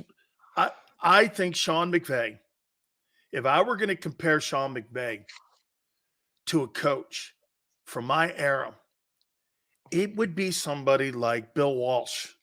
He is such a great freaking coach. He's a great game plan guy. He's a great play caller. I mean, Jesus criminy, why do I like the Rams against this Detroit team going into Detroit? I think Detroit's better, but I mean, Raheem Morris has done a hell of a job on defense. I hope he gets an opportunity for a head coaching opportunity. I mean, they got great because they can actually run the ball. He's good, man. Look, if you give Sean McVay a requisite running game, in other words, and they got one. They got a rookie kid who's great. Well, he's not a rookie; he's second year, but you're he's a great player. All right, Kyron Williams, and I think they're 7-1 in the games where he's rushed for at least 80 yards. Right, so he's been terrific. He's added balance to their offense. Right, like they can go out and they can run their stuff where there's a threat and the play action works. It sets up Stafford and allows Kupp and Nakua to get more one-on-one coverage, which they're going to beat one-on-one coverage all the time. So yeah, as long as you have a reasonable threat, it's just like with Shanahan, you have to have a good running game to operate everything else that they do. The difference I think is with the Rams is they've got a quarterback who, when he's behind, it doesn't phase him. He can make big throws. Whereas big arm and can beat when you drop 7 and drop 8, he can beat that. Okay, because he's got enough of an arm. Whereas Brock Purdy doesn't have that kind of arm. Tua, McDaniel's got a real problem with Tua because when they're behind, not only is he going to make some knucklehead decisions, he doesn't have that same kind of arm to beat the more complicated coverages. That's just the reality of what it is. Matt Stafford can wing it against anybody at any time, which is why the Rams went toe to toe with Baltimore and took them to overtime. Right. And you're like, everybody's talking about Baltimore as the second coming and they're just going to roll everybody. Look, they've had their games and they've gotten pushed around. Cleveland pushed them around pretty good. The Rams pushed them around, took them to overtime. The Baltimore is not invincible, all right?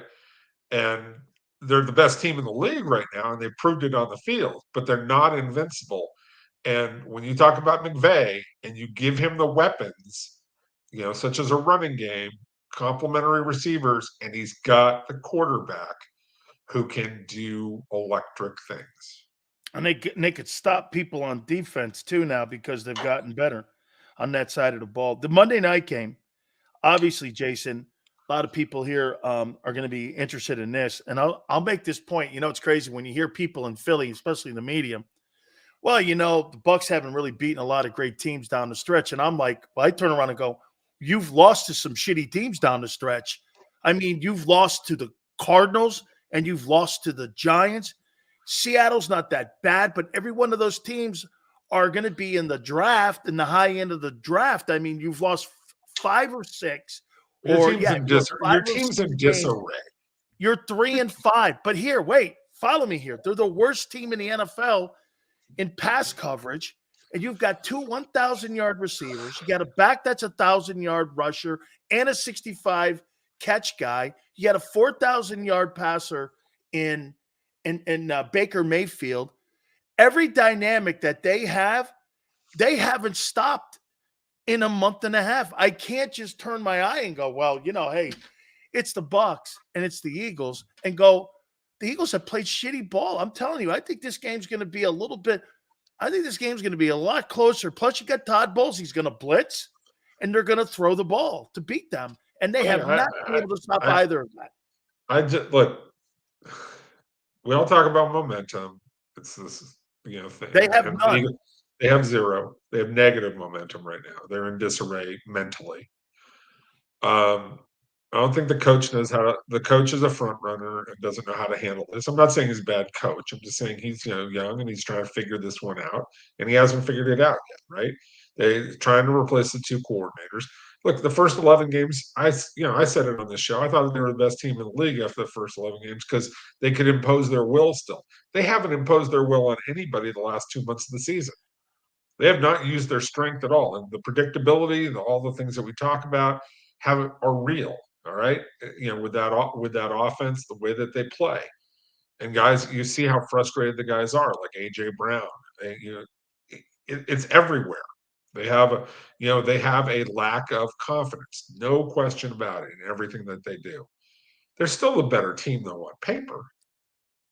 And I look at it, I'm like, when is this team going to wake up?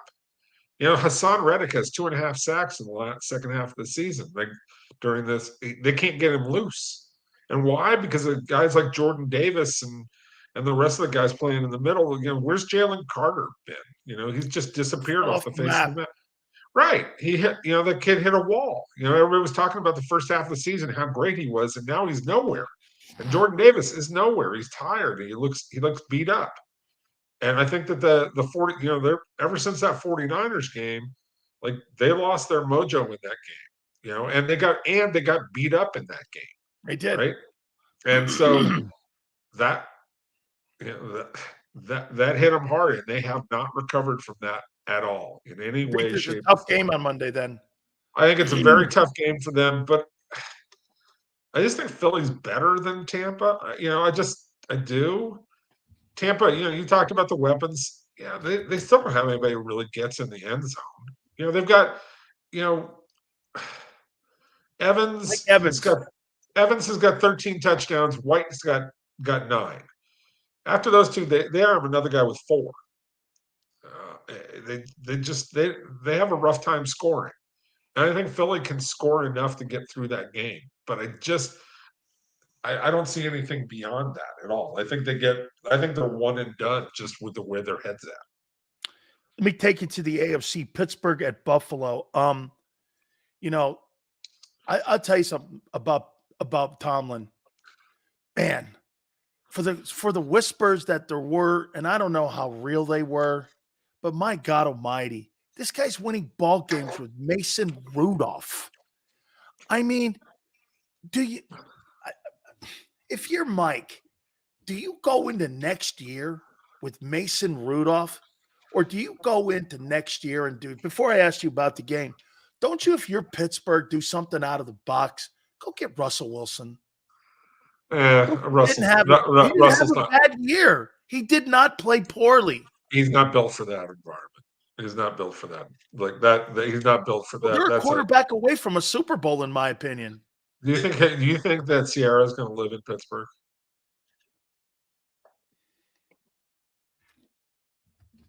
Pittsburgh's a fine city. Answer my question. You know what I just said. She could commute in from Jersey if she wants. You know what I'm saying. She ain't doing that. I didn't think Giselle. Oh, that's right. They divorced. She never lived in Tampa, really. Maybe for a half a year. Maybe that's what really did it. I'm in Tampa. Okay, the only thing I see in Tampa is oxygen mask. Are you kidding me? I'm going to Miami. So maybe, I don't know. I think you're probably right. Give me the game. Okay. Pittsburgh, Buffalo. I don't know. Like, this is a game that's going to be bizarre because the weather's so bad. What is it? They're talking about a blizzard, winds, and who knows what who knows. Favors Buffalo. Yeah, I don't know. Pittsburgh plays in shitty weather too. There's a difference playing this. I know better than that. Right. I You're saw right. Mark Wait a minute, Jace. There's sleet in Pittsburgh, and then there's snow in Buffalo. And the when you wind. can't drive your team bus to Rich Stadium, I don't know what they call it now, but it's even that still. When you can't drive your bus down the hill there, you know that hill you go around there, and when you can't get down there, we got a problem. I've never seen worse weather to play a game in than Buffalo on multiple occasions, and that's just the wind. Oh God, the wind, like trying to throw, like it destroys any kind of game. Like I saw Mark Royals, who was a very competent punter. A former teammate of mine. Right, Mark Royals hit a punt in Buffalo trying to hit it into the wind, and instead of line driving, he screwed it up because he didn't line drive it. It got up in the air and just hit the wall of wind 1 yard. Like you're hitting a 9-iron in the wind and it goes. You kick it. It went 1 yard, silly. I swear to God, it was a 1 yard punt because it hit the wind. Everybody was laughing at him. I was like, "Did you see what the wind did to that ball?"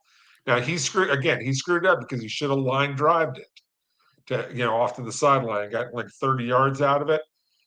But that's what that does. And I've seen quarterbacks, Dan Marino, as good as he was, I've seen him throw a ball into that, and it's like die and quail. So now we're going to take that wind, combine it with Buffalo snow. You tell me how that game's going to play out. I have no idea. I'm taking the better 13-3 Buffalo. Right. But I'm taking the better quarterback because I trust the better quarterback. But the better quarterback throws the ball to the other team an awful lot. Like, I'll guarantee you they'll be like the Dallas game. There might be only 13 passes in this game. Yeah, I just it's a game that is not. It's not determined really by the players. It's determined by the elements. How about this one? Yeah. Okay, how about this one? Now, this is what most you and me know this, and some people in here that watch and know the NFL. This is an old Pete Gogolak and Larry Zonka game here, Miami, Kansas City. This goes back.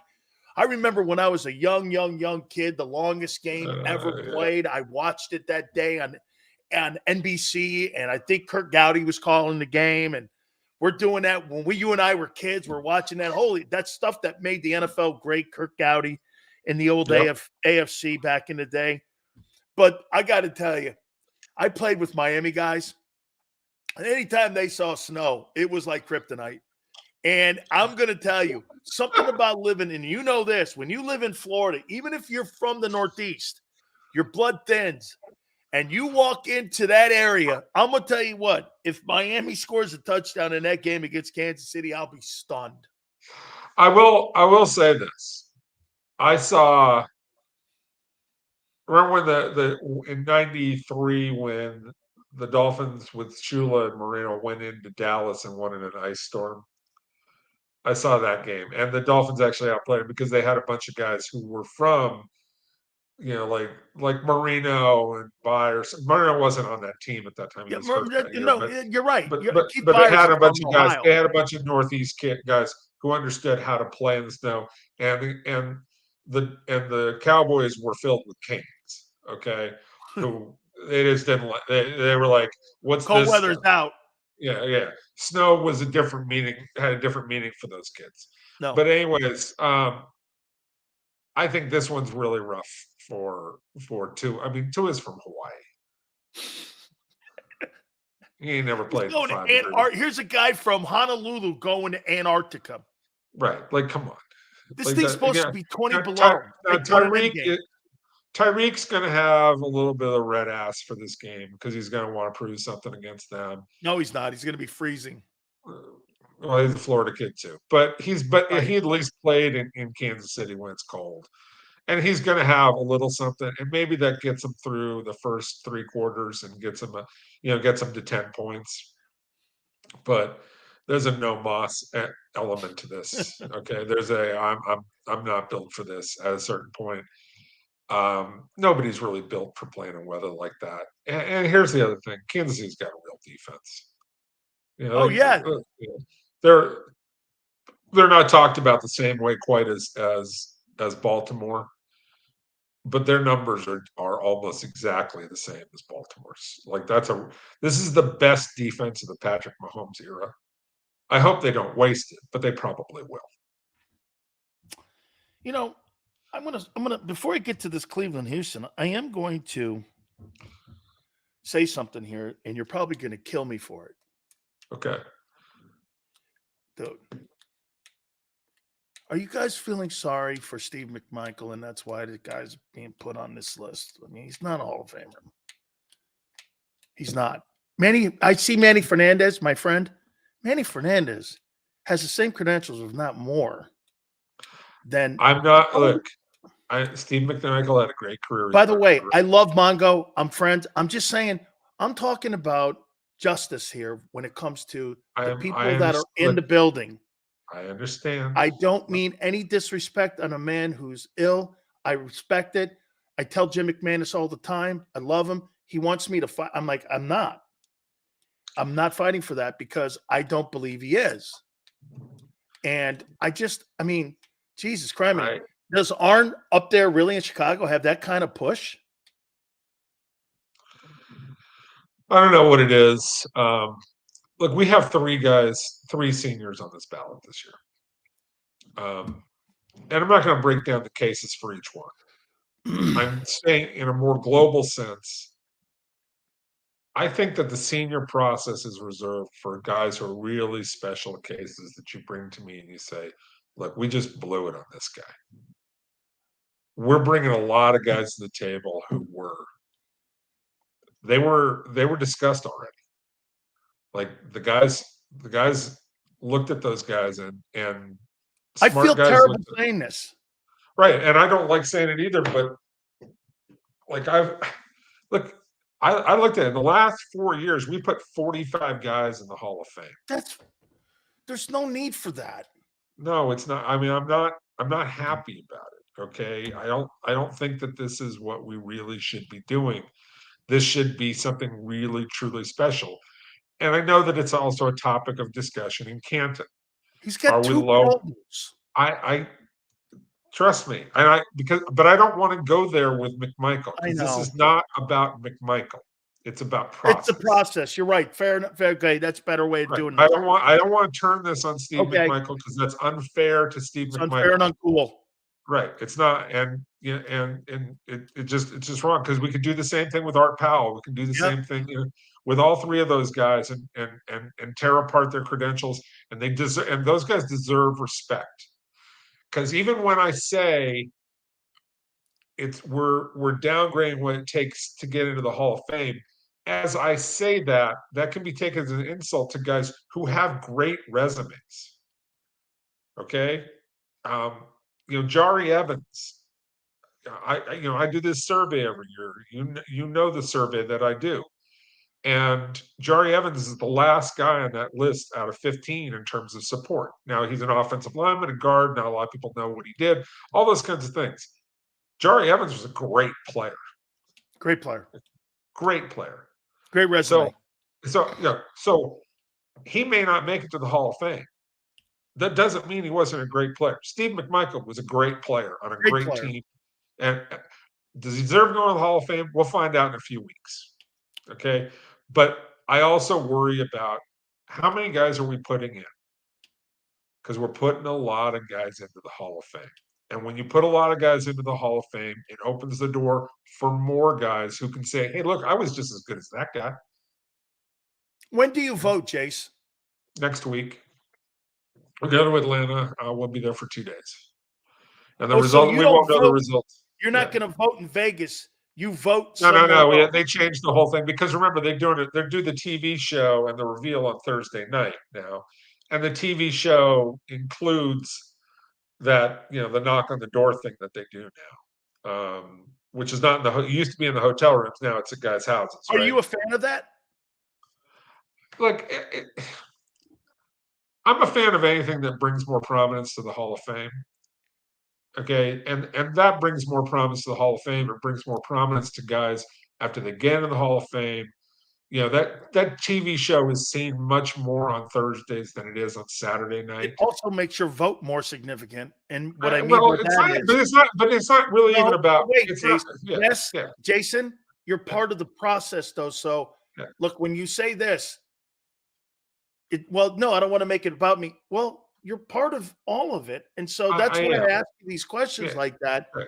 because you're part of the landscape that has to take all these tough questions into consideration. This here, like Michael, that conversation, this guy over here who's being excluded. Maybe we forgot him. Why would I go back in 1945 and put him in when all the writers that were before me, like Paul Zimmerman, said no? Why am I doing that now? So there's a lot of things, and you're part of that. So I think it is important that the people that it's a fair question. It's an important question. There are some things about this new process that I'm uncomfortable with, but on par, I think it's a net positive for the Hall of Fame. So my discomfort with a few things here or there is not worth putting up some big complaint when it's doing more justice to the guys who ultimately get in the Hall of Fame. It helps them. It helps add meaning to it. My only problem with what we're doing now is I think we're putting too many people in. We're probably going to put 9 more people in the Hall of Fame this year. should be 5. It should be a number that's probably less than that, 7 or less. I'm willing to get to that, but and again, I'm not a big fan of the senior process. I've never been a big fan of the senior because it's rewriting history. Essentially, yes. So but some history does need to be rewritten. Let me stop you before I get to Cleveland and Houston. I want to give you my only problem with the television show is that what happens is when you have Fox doing that and David Baker doing it back in the day and these guys knocking on the door and stuff, what you're opening yourself to do is that all these guys that are on television who are seen every day, who are analysts like Tony Romo or what have you, it becomes where, if you're on TV a lot, this guy becomes something that you see every day. 35 million. What is it? Biggest audience in the history of the National Football League since 2015 was this year. 25 million people watched per game in Fox, all NFL Sunday games. And you're going, okay, I mean, don't you take a little bit going, Jesus, man, just because the guy's on TV, does that truly mean that guy's a Hall of Fame guy? I don't know. I mean, it does, it definitely has an impact. I can't measure it. I can't tell you that, but there's no question that it helps visibility wise, right? Nobody's going to argue that. But at the end of the day, was a Hall of Fame coach over Mike Shanahan, Bill Cowher. Bill Cowher? No, I don't either. View. I wasn't part of the group that put him in. I don't think Bill Cowher's a Hall of Fame coach. I don't think he is either. I think he was a great coach, or a very good coach, and if in his prime, I would have hired him to be the coach of my team if I was an owner. Absolutely. I think he got in the Hall of Fame because he's on the CBS desk. I'm not going to argue that point. Okay, there's a lot going on that makes me think that. I don't have proof of that or anything else like that, so I'm not going to go any further with it.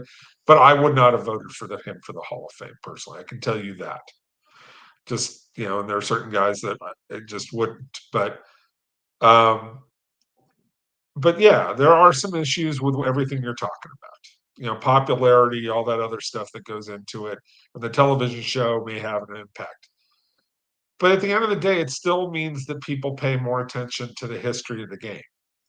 People pay more attention to the greats of the past. We don't forget,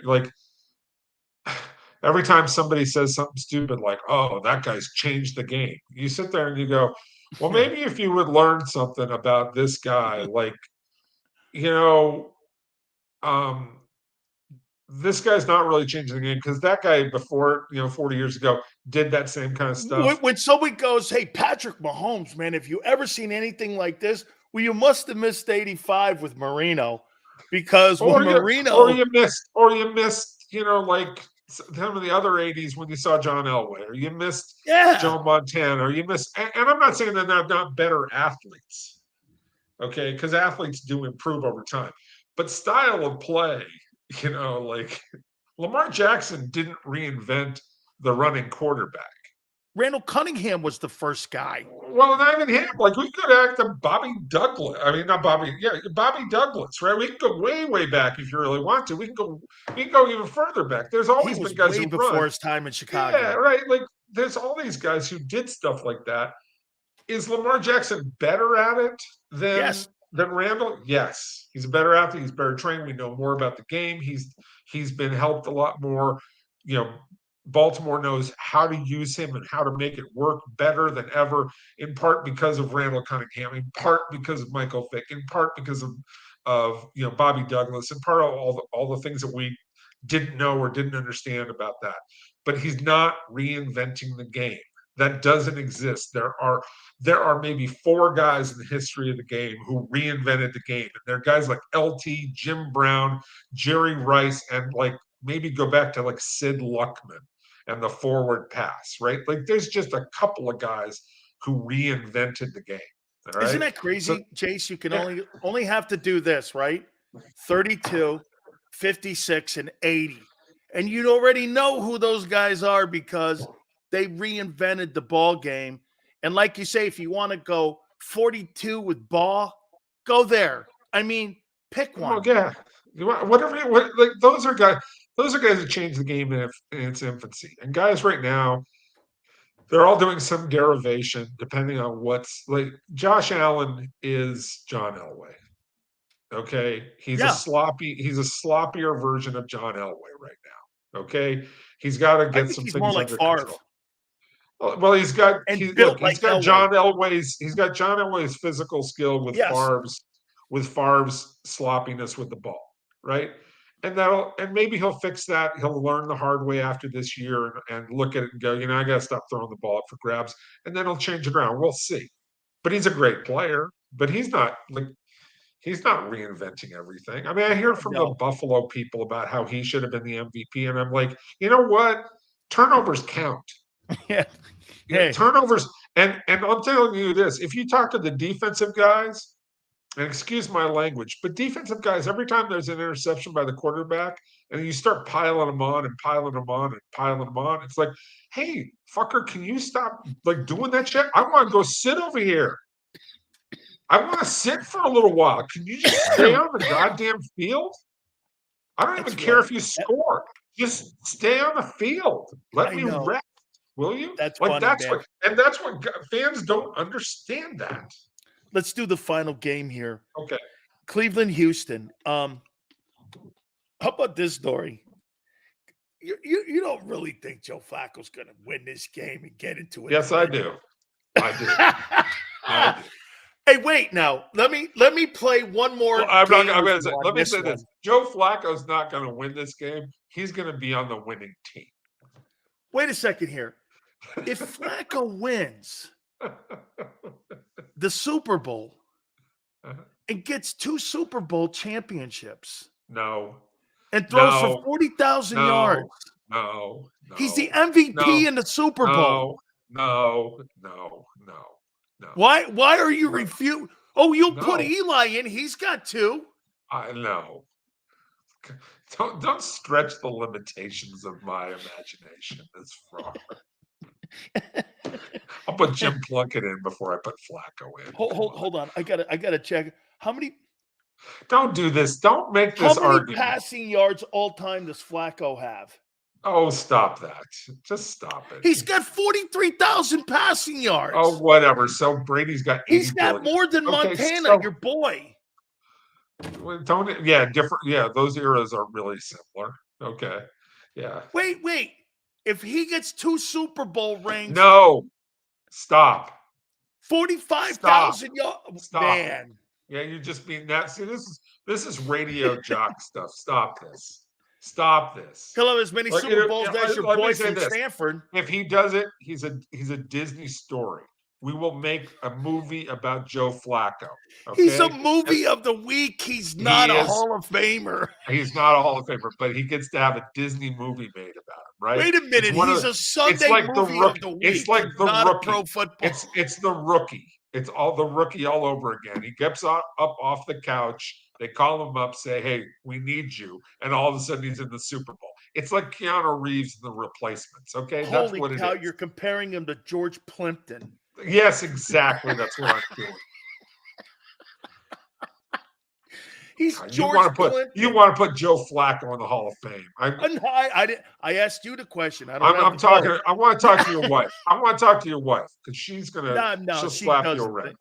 She likes the guy because he's got an O in his name. That's it. Or a vowel ends his name. So, hey, I like that. He's one of them guys. It's all good. Jace, I appreciate it, my friend. It's always entertaining talking to you, man. It should be a great. Hey, what do you like better, the wild card weekend, divisional round, or conference championship weekend? Divisional round. Divisional round, the best. Divisional round's the best one because there's more on the line. And look, with the 7-team format, you got some teams in there that I'm like, whatever. Like Cleveland and Houston is kind of a cool game and kind of interesting, and those teams would have qualified anyways.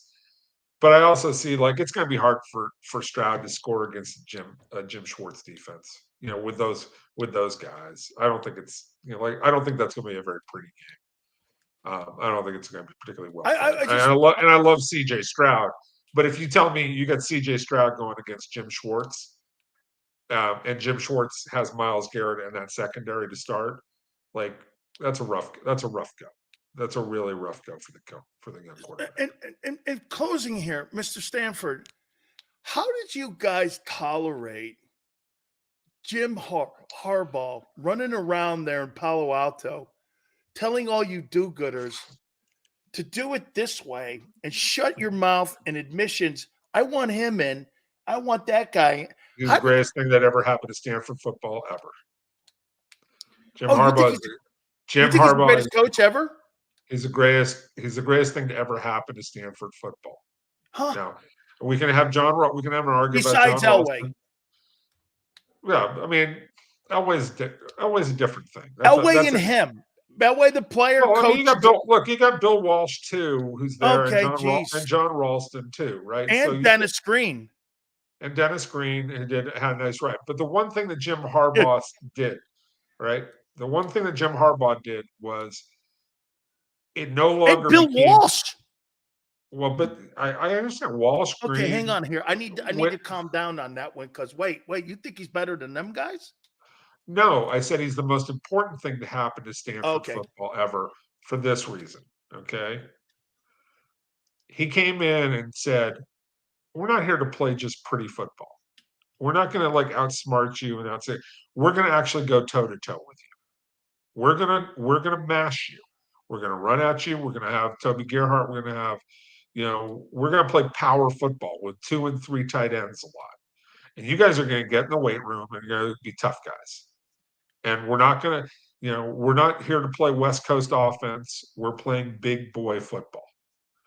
And it was like, well, wait a second. We can do that? It's like, yeah, you can. You don't have to be Mr. Smarty Pants all the time and just play, pretty football. And you have to have a quarterback. Now, we did have good quarterbacks. I'm not saying that. But he did that. The other thing is he came in and he said when we were going up to play USC one time, he goes, "Stanford bows to no one." Okay? He literally said that. They were 38-point underdogs and killed them. Right. And I go, Stanford bows to no one. We're going to play, and we're going to show up, and we're going to hit you in the mouth. And he said that were what we were going to do, and then he did it. Oh man! So I remember that game. Don't you remember Carroll and him when they met and Pete's talking shit to him, and he was like a 38-point underdog, and he had made that comment in the week in the pressers. He goes, "We're not bowing to anybody, man. I don't care what you guys say." And I think they beat him by 28. I can't remember exactly the game. I don't know if they lost. I don't know if that was the one that they lost.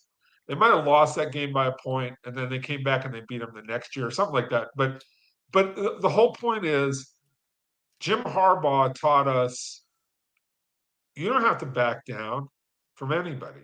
Yeah, you're not a football school, but you come in and you play and you lift weights and you hit people. I mean, the stories about him, like Zach Ertz tells a great story about how they were practicing like for the Orange Bowl or something like that on Christmas Eve, right? Getting ready for the Orange Bowl that year. And Harbaugh has such a physical practice. They're in full pads on Christmas Eve, right? That they end up in a brawl on Christmas Eve. It's fantastic. That's awesome. Like It's fantastic. And that stuff never happened at Stanford under Bill Walsh or John Ralston or even Denny Green. As much as they wanted it to happen, it never really did happen. But with Harbaugh, like it happened. It's like, okay, we can do this. Like we don't have to be, we don't have to be afraid. So that's why I say he's the most important thing. And that's why we had the longest run of bowl appearances ever. Starting with Harbaugh and continuing to David Shaw. I think 7 straight years. We had never gone to a bowl game more than 2 years in a row before that. But Absolutely. Jim Harbaugh set the table.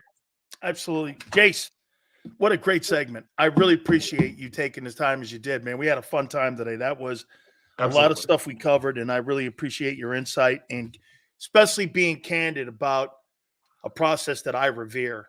I mean, my uncle's in that place, as you know, and it matters to me more than a lot of other people would because of what he did in the league and who he was in the league and the standard he set in the league and who he played for in the league. So I appreciate you always doing this for me. Thank you so much, my friend. Thank you, sir. We'll talk soon. You got it. The great Jason Cole, Pro Football Hall of Fame voter and NFL insider. Do me a favor, guys. Please hit the like button. Keep it here, National Football Show.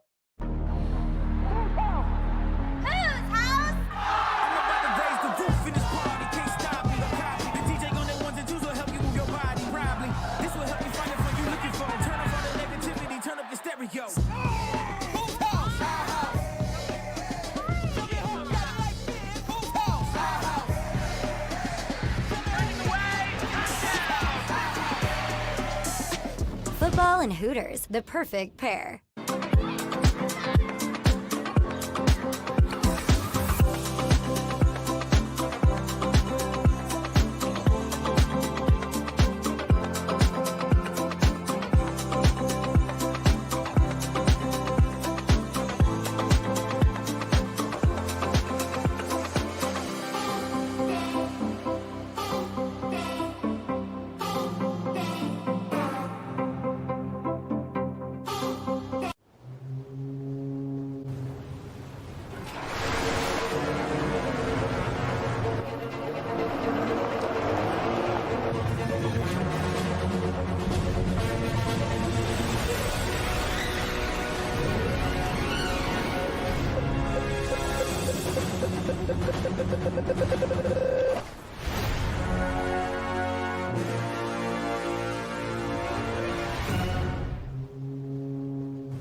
Any professional sports coach will tell you there's no substitution for preparation. At Malamut & Associates, that is a tenet by which we live.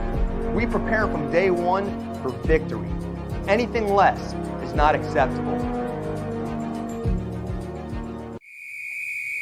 Underdog Fantasy has a way for you to play alongside your favorite football team all season long with their fantasy pick'em game. You pick between 2 to 5 players, select whether they'll go higher or lower on one of their stats, then do what you usually do on a Sunday, watch the games. You can win up to 20 times your money in a single game by going 5 for 5. It's a fantasy game, and the Sports Betting Show wants you to get involved. Go to UnderdogFantasy.com. When you sign up, use the promo code WIN, and Underdog will double your first deposit up to $100. That's UnderdogFantasy.com. Use the promo code WIN.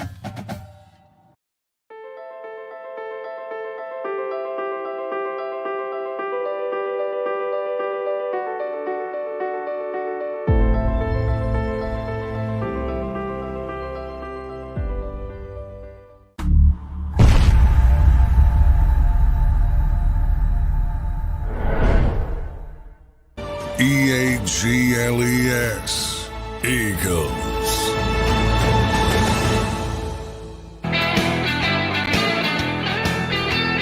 Man, he's a Cowboy fan.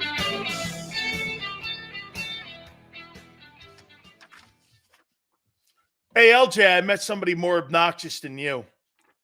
It's called Cowboy fan. Sorry to have to take your crown away from you, but it's guys on the. I go over to my Twitter page. Did you see how many NFC Championship flags we have in our history? We have 785. You guys have that, and I'm going like, dude, I don't give a shit what you did back in the day when you didn't have a face mask, and you rolled your helmet up and put it in your back pocket. I don't really care. What have you done in the last 10 years or the last 30 years? It's kind of my world right now. That's the world I see. I don't talk in the world of 50 years. I talk in the world of 20. I kind of try to stay in that ballpark. Okay, because that's the people I'm trying to. You stay in the world of the last 20 years. That's kind of the shit that's relevant. See, Cowboy guy goes, "Hey, you remember when we won back in '98? Yeah, you didn't win in '98. '96. Okay. Remember we won back in this thing? I'm sorry, guy. You got to open your mouth or put your false teeth in. Cowboy guy, put your false teeth in. Oh, sorry, I forgot. Don't you remember, Seals, when we won them world championships with your boy? My boy's 90 years old now. Jimmy Johnson's 90. He's not. Sorry, coach. Okay. Yeah, don't tell him I said that.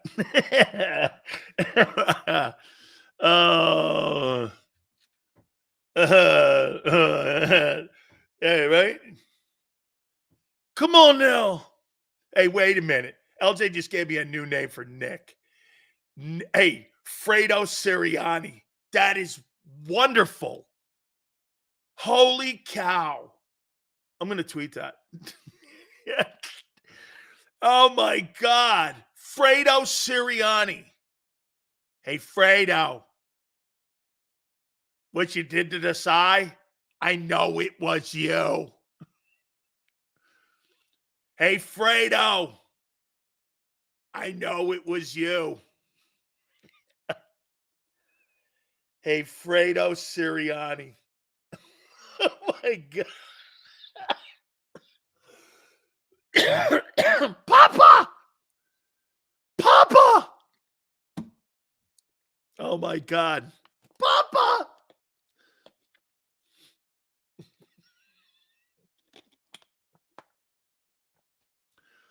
They shot the Don in the back. Papa! Fredo Sirianni. Chicken. Wait, I love that one too. Chicken a la Sirianni. This is water, just to keep it real here. Chicken a la Sirianni. Yeah, you kind of serve it with a fava bean. Oh, man. Yeah, you serve it with a fava bean.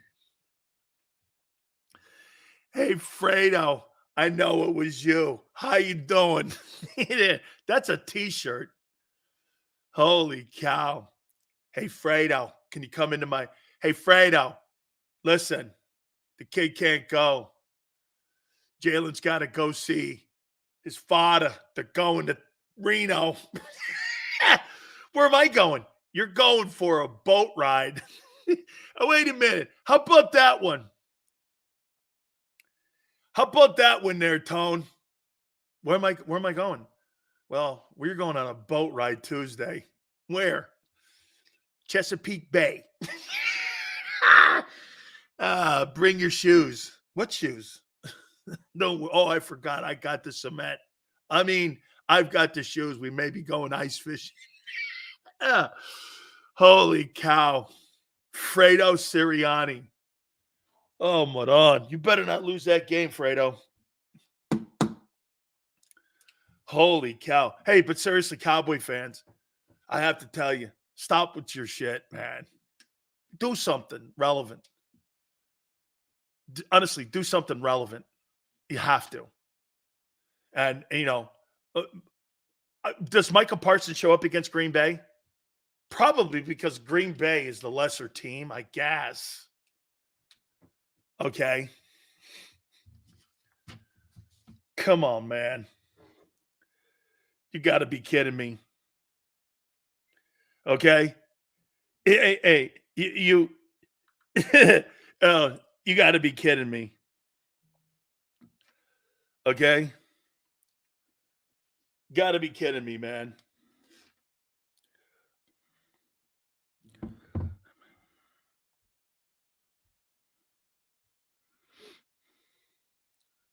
Right? Fredo, I knew it was you. Fredo went against the family. Oh, wait, you're right. That may not work, Greasy. Doug's Fredo.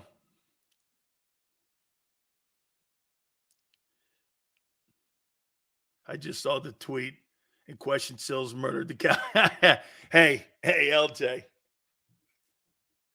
They get a little butthurt, man. Because you know why Cowboy fan gets hurt? See, at least the Eagle guy can always fire back like LJ and you guys. Hey, Sills, we've been to 2 Super Bowls in 6 years. What have they done? Nothing. Nothing.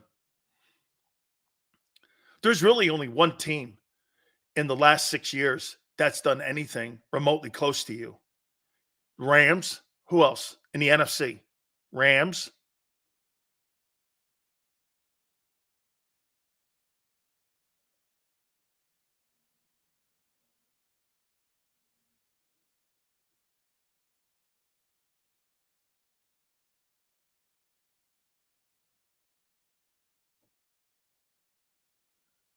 Rams. Is that right? Last 6 years. Rams and you. Tampa's been to 2 Super Bowls in 6 years? I must have missed that.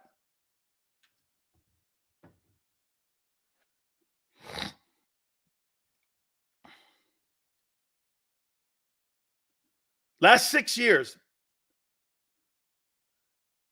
Niners haven't been to 2 Super Bowls in 6 years. NFC. Damn. All right, Howie. All right. Yeah, no repeat in the division since 2011. Here's Texas, boy. Won 2 Super Bowls in 6 years. You know how old the Eagle franchise is? They're trash. Won 2 Super Bowls in 6 years. That was back when Tom Landry and Jimmy Johnson. They haven't done dick since 30 years. I think Bill Clinton was in the White House chasing a blue skirt around. Am I right? Hey, Texas boy. Wasn't he chasing a blue skirt around? The famous blue skirt. Right? I swear I did not have sexual relations with that woman. I actually met the guy. He's really a nice guy, actually. Okay? He's actually a good guy, too. I have not had sexual relations with that woman. I swear. I don't know any. Hey, Yale, I don't know names. I only know faces. Like a clock. Oh, man. Hey, I don't know anything about that. I am not talking about any list.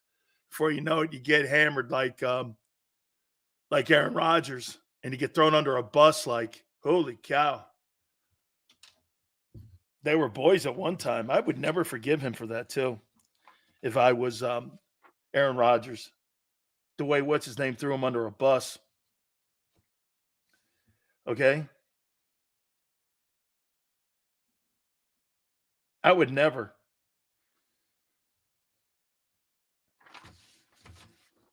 I would never. Boy, I tell you, man, no question. On Monday, I can't. Hey.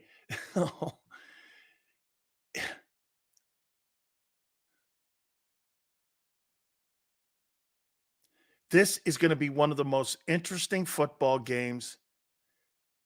And will the Eagles be able to play with pressure on Monday? People's jobs are on the line. By the way, Jason Kelce could be playing in his final football game Monday. Did you think about that? Lane Johnson may be playing in his final football game Monday.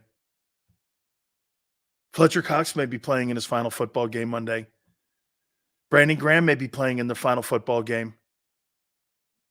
I don't think Fletcher is, but he may. 34 years old, quite accomplished, goes out on top. If those guys all retired because of the horseshit that's going on, and there's a mass exodus, are you going to try to tell me you don't think that's a 5-win team in 2 years? That's what I don't understand. That's why I don't understand the sense of urgency. I mean, think of that. He's right. Well, it's Monday. We got this. Well, wait a minute.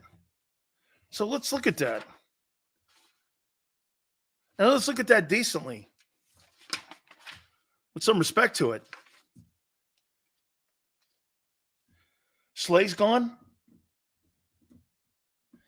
Not going to get rid of Bradbury. You can't because of the money. Is Reddick back? Would they trade him? Probably not. Brandon Graham's gone. BG.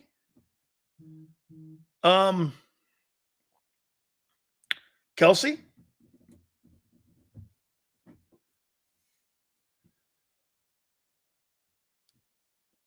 Fletcher Cox.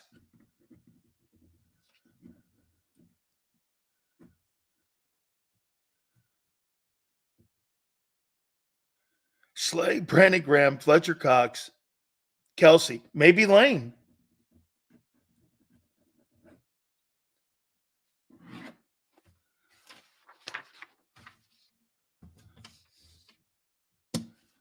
That would look like a whole completely different group if those guys all called it and retired. Holy cow. Nobody giving the Eagles respect. They're trash. Can't wait to see them get destroyed in the playoffs. You know what? Texas boy. You know why? It's not really a good take or a strong take. People really don't have to wait for the Cowboys to get killed in the playoffs. They just get killed. You have to hope for the Eagles to get beat. Cowboys, it's inevitable. Just remember, it's inevitable. Your destiny's a loser. You know how I say this to Eagle fans? I can't erase the last. Jesus, get this. Hey, Eagle guys, all you need to know is this. Listen, guys, on you, I can't erase the last month and a half of poor, shitty football that the Eagles have played. This is what you say to Cowboy guy. I can't erase the last 30 years of shitty playoff football. Who would you rather be? Listen to this. Yeah, man. I mean, a month, right, Tone? Hey, the last month and a half, this has just been terrible football. 5-6, 3-5 since the bye. This is terrible. This has been a terrible month and a half. Here's Cowboy guy. Hey, I can't erase the 30 years of shitty playoff ball.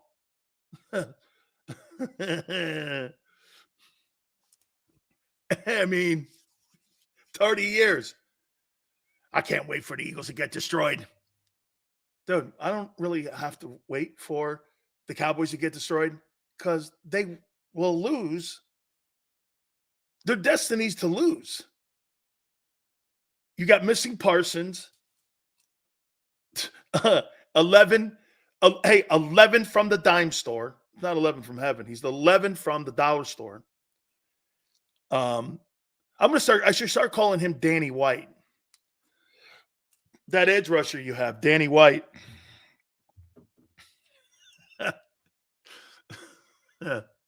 Danny White, the edge rusher. You got missing Parsons. Perfect face. Oh, LJ, they're very upset with me because I said missing Parsons is the prime example and the perfect face of a franchise that never shows and is overhyped. Most overhyped team in the league.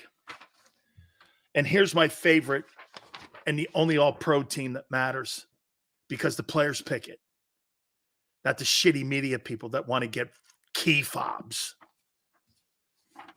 And I'm an NFL Players Association member. Lamar Jackson's your all-pro. Congratulations to you, kid. I couldn't have been more wrong about a football player in my entire life covering the game. I said this guy couldn't throw a football through a broadside of a barn. He'd be out of the league in 5 years. How wrong can you possibly be when a guy's going to win his second MVP award? One of them was unanimous in 17, and he's 26. Damn. But great. McAfee's your running back. Dude, this fullback for the 49ers, did they just – is he the only fullback in the league? Is he like the only fullback that plays in the NFL? I don't even know another fullback that plays in the NFL. Is there another guy in the league that plays? Your wide receiver, CeeDee Lamb, beat out A.J. Brown. How's that possible? Tyreek Hill's in. And get this, I wouldn't take Tyreek Hill or CeeDee Lamb over A.J. Brown. I wouldn't take either one of them. You know why? I want men as my wideouts. I don't want trinkets. And I think Tyreek Hill's, I think he's a Christmas ball on a tree. I think A.J. Brown's a man that plays a position. He's more physical. Travis Kelce, Tyler Swift got him that one. Has to be. Trent Williams, best left LT. Benano and Tyler Smith, Cleveland and Dallas. That's rightfully so. Jason Kelce, congratulations. I don't even think he played that well this year, but hey, okay. Zach Martin, perennial Hall of Famer. Lane Johnson, congratulations. Fantastic. Missing Parsons is not on here. It's Myles Garrett and Max Crosby, Cleveland and Vegas. Dexter Lawrence, Chris Jones, and Aaron Donald. Aaron Donald's a heritage pick, interior lineman. Roquan Smith and Fred Warner. Hey, this just in, Howie. You see who those inside linebackers are? The fullback for the Niners played with Colin Kaepernick at Nevada? Huh. Patrick Ricard of the Ravens is a fullback. Okay. Holy cow. Hey, Howie, the two inside linebackers, Roquan Smith and Fred Warner on the all-pro team. Gee, what's significant with that? Oh, yeah, that's right. Both teams have home field advantage. Oh, yeah, that's right. I forgot. Okay, yeah. Deron Bland. Okay. Patrick Surtain, the best cover guy in the league. Dallas and Denver. How about Bates going down to Atlanta and picking his game up in Cincinnati and going down to Atlanta? Nice job. And then Kyle Hamilton. Could we have drafted that guy? Am I right, Tone? Kyle Hamilton? Kyle Hamilton or Jordan Davis? Oh. Who would you have? Kyle Hamilton or Jordan Davis? All right, guys. I appreciate you very much. Thank you guys so much. Xander, Big Joe, we appreciate it. Thank you. Hey, Tone, what do you want? Jordan Davis or Kyle Hamilton? That's all right. You don't have to answer now. Get out of here, man. All right, dude. I appreciate everybody. 2 to 6 tomorrow. Tone, great stuff as always, my friend. We shall see you, and we'll see you on the flip side.